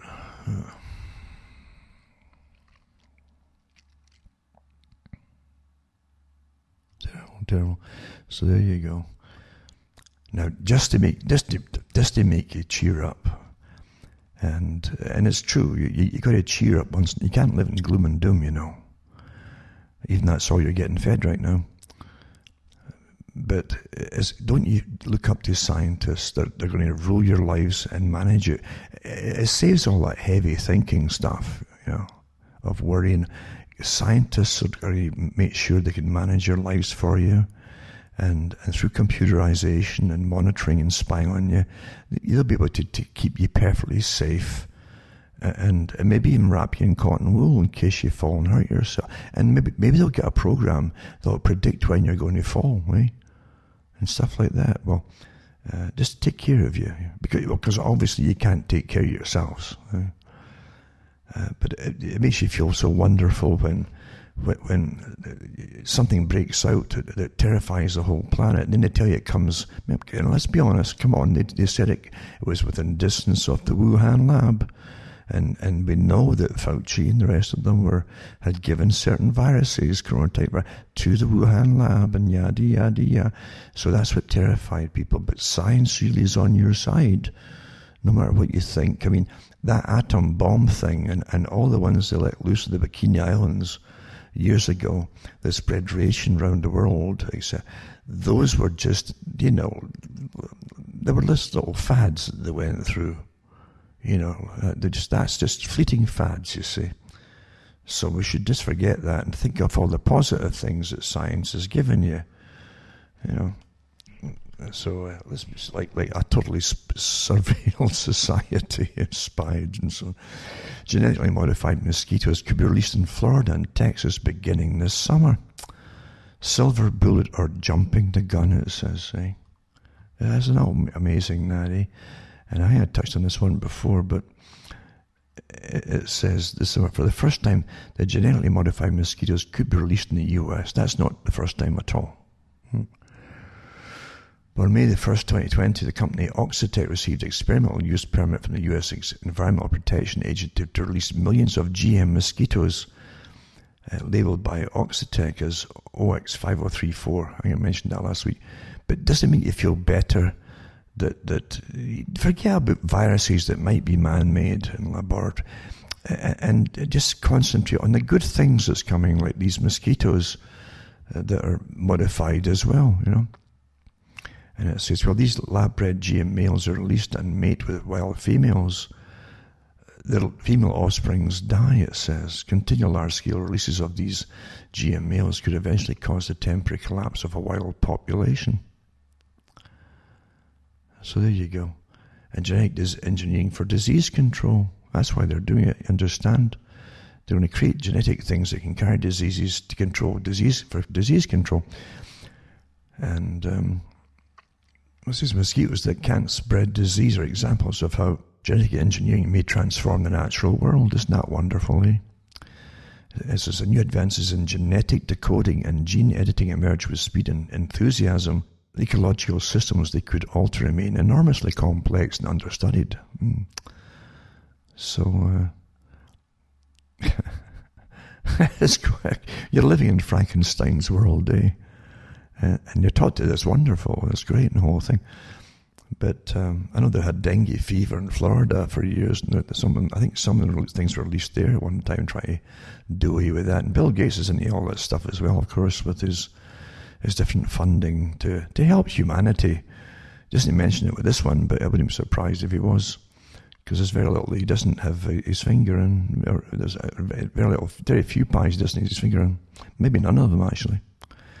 But that's what we're living through. Genetically engineered mosquitoes. Don't forget, that's the oldest modification. Before they were just modifying and interbreeding different types to get big, heavy mosquitoes for loading doses, for transmitting diseases for the war industry. But here, these ones here are going to help you. There you go.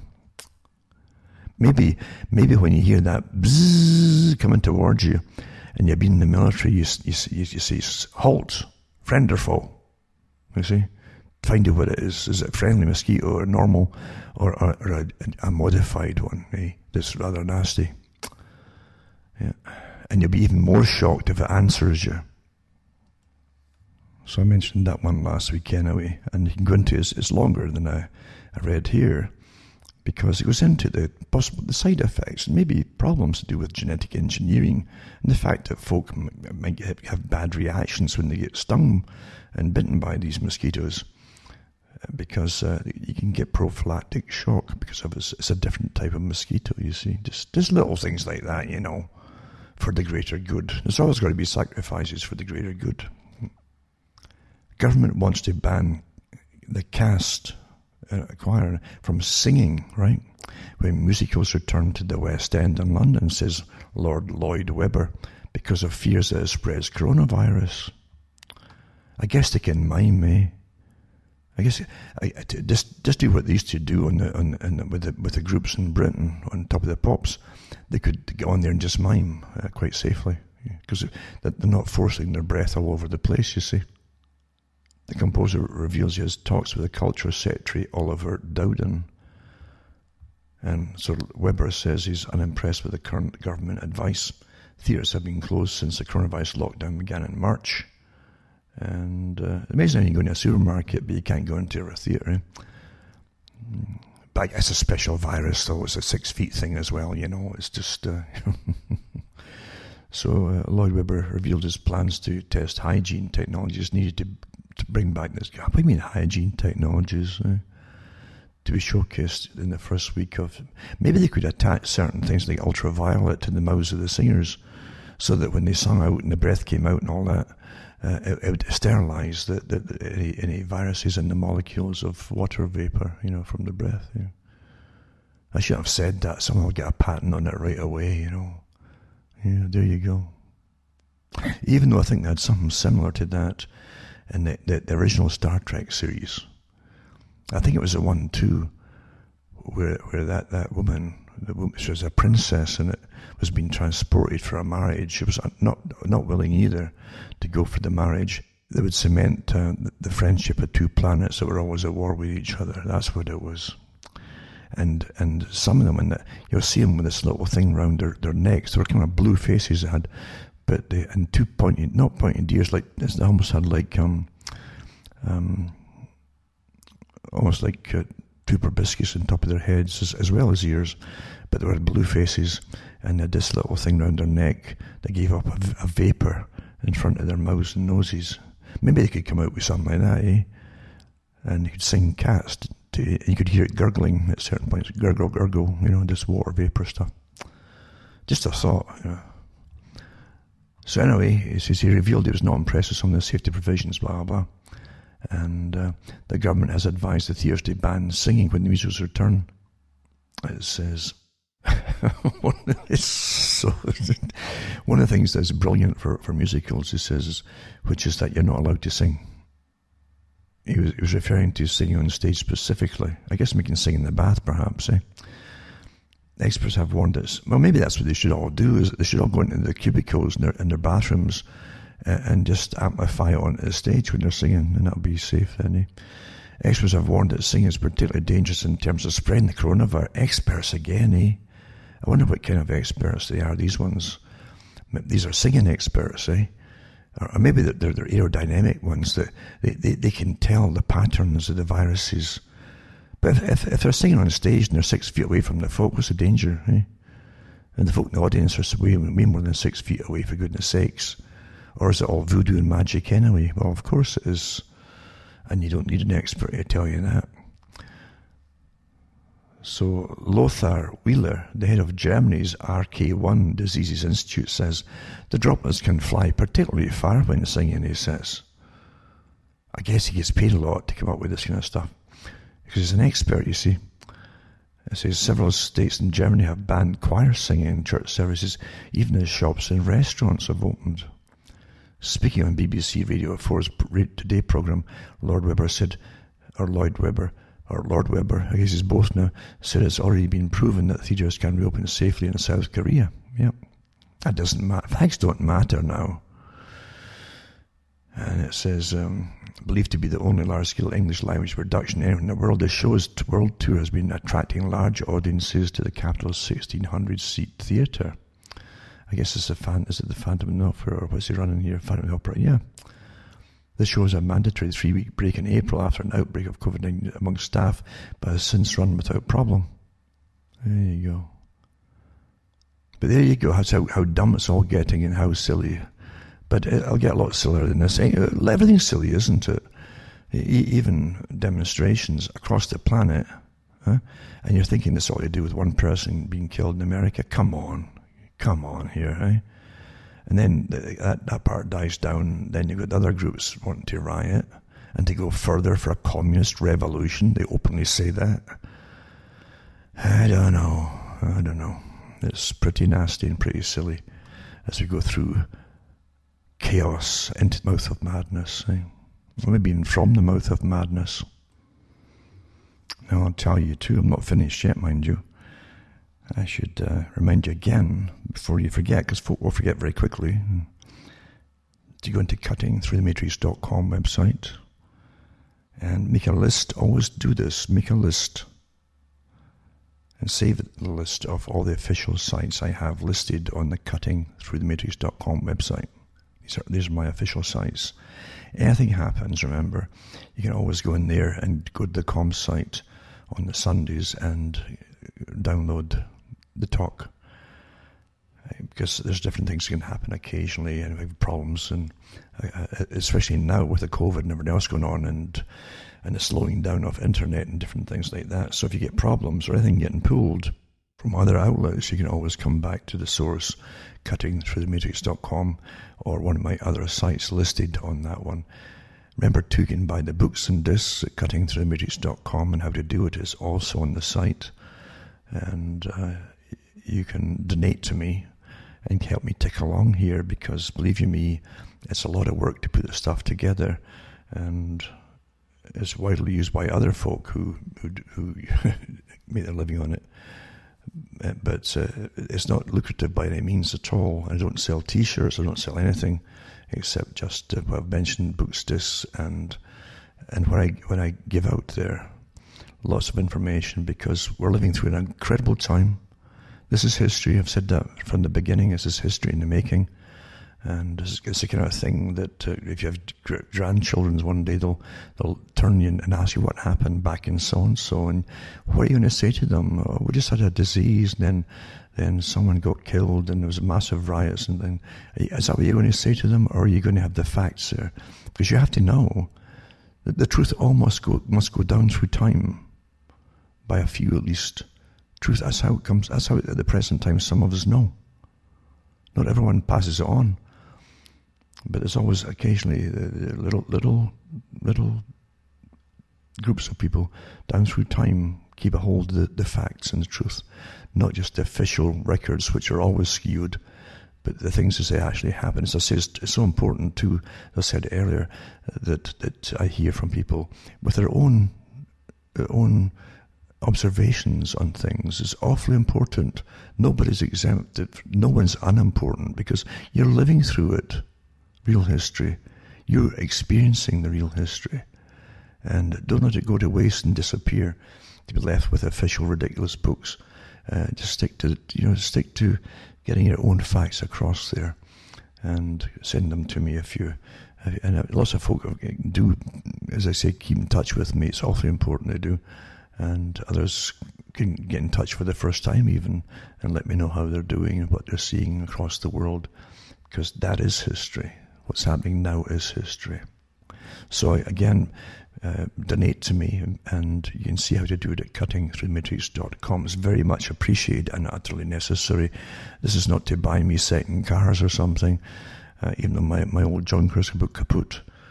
And my house certainly does need repair, even basic repairs. But what I do is not, it's never been for the money, or done something else, believe you me, and I could have quite easily.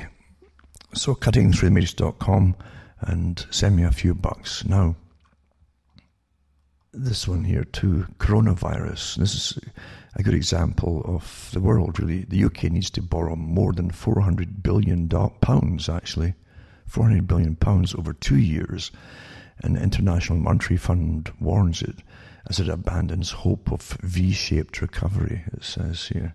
Well, that's the whole idea. Don't forget the Royal Institute for International Affairs, that was simply the group called the Lord Alfred Milner Group and Round Table Society that ran the British and set up the British Empire, really took it over at least and really pushed it further, became the Royal Institute for International Affairs, the private group, which also has its American branches, CFR, etc.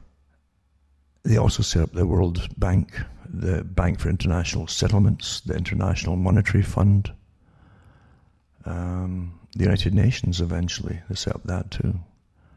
Everything is anything they set up, and they run it all. It's one group of private banks, believe you me. So the UK needs to borrow more than £400 billion over the next 2 years. The International Monetary Fund warns as it abandons hope of V-shaped. Now the IMF, International Monetary Fund, that's like the collection agency for the World Bank, you see. And they come into a country when you can't afford to pay back, and they slash all your social programs to the bone to make sure they can get their paybacks, you see. That's how it works. So they bring in austerity. So there's Britain definitely on the road to austerity, and they're totally way over their heads in massive debt. But so is every other country because of this COVID nonsense. And this is the UK debt now larger than the size of the whole economy. This is another article here too. And its debt is now worth more than its economy after the government borrowed a record amount in May, £55.2 billion. Figure was 9 times higher than in May last year, and the highest since records began in 1993. The borrowing splurge sent total government debt surging to £1.95 trillion, exceeding the size of the economy for the first time in more than 50 years. And listen to this nonsense. The best way to restore our public finances is to a more sustainable footing, is to safely reopen our economy so people can return to work. I guess some genius said that, eh? Huh?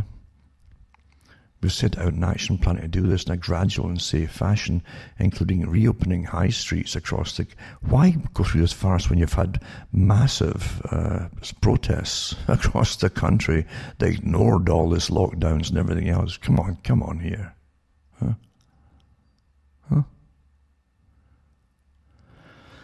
So income tax, it says income from tax, national insurance and value-added tax all dived in May amid the coronavirus lockdown as spending on support measures soared. A lot of money is going to big pockets too, mind you. And the same in the US and Canada, elsewhere. That's corruption runs their systems, right? David Cameron, the ex-Prime Minister of Britain, who was really... left-wing, even though it's supposed to be pretending he was right-wing, says the World Health Organization failed in its coronavirus response by being too slow to react and too worried about upsetting China, as he calls for new international pandemic force. So they're all so here's an ex-Prime Minister. He calls for a new international pandemic force on behalf of the same masters, eh? And the ex-PM called for the World Health Organization's current pandemic role to be given to a new body. Said it was too worried about worrying China and too slow to warn the world. And there's the G20 discussed new global virus surveillance organization. There you go. In November. And this is the current system fails in 2 ways. The WHO relies on countries telling it about emerging viruses. Then the world relies on the WHO telling everyone else. He wrote an article in the Times, but countries are often reluctant to share for reasons of politics, pride and capacity, and the WHO seems slow to react mostly for the same reasons. The WHO is totally complicit with China and with Fauci and all the other characters that work with the biolabs folks. I mean, and Bill Gates, they're massively funded. That all came out to how a good portion of his cash comes from Bill Gates. Now he owns it now. It's further left than Karl Marx was, the whole organization, the United Nations and the WHO. Here's the thing, here's something that really, really matters too, with all this tracking and tracing and signing up for this and signing up for that. And you have to get your tracking bracelet if you don't get a car. If you've not got a cell phone, you see with this right app on it, etc. Not on the list. You're not coming in. drinkers might have to register online before visiting pubs when they reopen on July the 4th, says Matt Hancock in Britain. Well, you might have to register, eh? So it says, it confirms that options are being considered as ways to make it safe to reopen the hospitality industry. Mr. Hancock insists that the government is on plan to get more sectors of the economy up and running by July 4. They make clear there's little chance of bars and restaurants getting back to business as usual anytime soon. Asked on Sky News' Sophie Ridge program whether drinkers will need to register before going to the pub and order using an app, Mr. Hancock said, that is the sort of thing we're looking at for now. They've no imagination, these guys. A computer and an app, it has to work, What else can we do? Throw it out the window and let the folk mingle. Huh? Let them mingle. That's what they did in Sweden and elsewhere. And then most folk don't get sick from this, They don't. They don't even know they've had it. And you've got to get herd immunity. You've got to get it. But of course the big agenda is to make sure you get the vaccine regardless of your own immune system. You can always make it better through science, he says. And even then he says it might not last very long even with theirs, you see. But the problem with the RNA type treatments is that it's going to change your epithelial system in your body, the lining of your heart even, and affects the testes just like the virus itself does, apparently. And it also will change the linings, the composition to the extent of your lungs. It'll genetically modify them. Okay, So here you go. You have to register for having a drink now, Yeah, amazing. Oh, here you go too. And the step previously taken in countries such as New Zealand will allow for easier tracing of customers if someone who went to the venue is found to have been infected. They're talking about the contact tracing. But Mr. Johnson in Britain now looks certain to have the social distance as long as other protections such as face coverings are used in a crucial moment for the coronavirus battle Tuesday.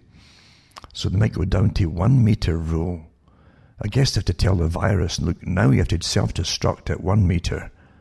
The old 2 meter gone and 6 feet when it's gone. So it's down to half that, you see. So self-destruct at 3 feet. There you go. Around that distance. Next phase of lockdown, loosening from July 4th, will also permit hairdressers to roll up the shutters in a boost for thousands of barbers and millions of shaggy-haired Britons in need of a trim. There you go, Downing Street insisted no final decision has yet been taken on restarting the £130 a year domestic tourism industry. Oh, God, I tell you. Why not just open it all up and call it a mass demonstration and forget all the rules and everything and let the folk make money? And see what happens then. That would be all right, wouldn't it? That would be all right. It might just work, wouldn't it? I'll also put up, once again, the link to Seattle is Dying, the documentary that came out about a year or two ago, showing it was all happening with the incredible tent cities, drugs, everything, an economy that had completely altered and was stagnant, with a service economy from imported goods from abroad. That's across the country too, mind you, across the world that's signed on to the free trade deal. But the fallout comes across the board to people who used to have work, factory works, and so all gone with free trade, of course, planned by those who run the world system at the WEF. So I'll put that up again, that link. It's worth watching. Remember too that the Irish Sentinel's back up again. And I'll leave the link there for those who want to go in and see what the latest topics are. And you can read the articles by Hell in a Handbasket. And that's really about it for the day. I could have gone on too with more in-depth stuff. But the thing is, I understand most folk really don't want too much in-depth information on it. Some do, but at least I put the articles out there. You can look things up for yourselves and study them, because when you get a glimpse of how intense and how detailed everything that happens is, and how everything that happens is completely interconnected, where it's demonstrations, whether it's riots at the moment, to give you an impression of the necessity for a complete change in government systems. That's what it's really meant to do. And the COVID thing, the lockdown, and coming back right after mass protests, it's okay to lock folk down again, no mentioning of the fact what happened during any kind of spread at all during protesting and stuff like that. So yeah, I could go into it in more and more depth, but most folk really don't want it. They can't really handle it too long. Some people do, but at least information is out there for those that want it. Remember, you don't depend on government to tell you what to do for yourself. You better start thinking for yourselves quickly. A lot of folk are, because we've never seen a time when governments backed off all at once, uniformly, prearranged, obviously, folks, to all step back at the same time and allow this kind of thing to happen. Don't you get it? Prearranged, massive organisation again. Everybody pretty well on board with it. Just step right back and let things happen, because you're bringing in a new system, and it's not the rioters' system. They might think it is, but it's to suit those who already rule over you and have ruled over you for an awful long time. That's what it's for, and that's who it's by. For those who have a small support group in their area, maybe family or friends and so on, it's all the better. You definitely should be working together to keep each other going and fed at the very least, and helping each other out to get to groceries and that kind of thing, and maybe even preparations for even worse scenarios if they happen to be fomented with the authorities way above us, because they will certainly allow it if it need be. And you better start taking care of yourselves from different circumstances and figure out things to do under certain circumstances, etc. Very important, folks. Don't sit and wait for things to happen, because when you've seen generals step back, members of the military-industrial complex who are there to fill their own pockets, as opposed to help the country, stand back and allow things to happen, and even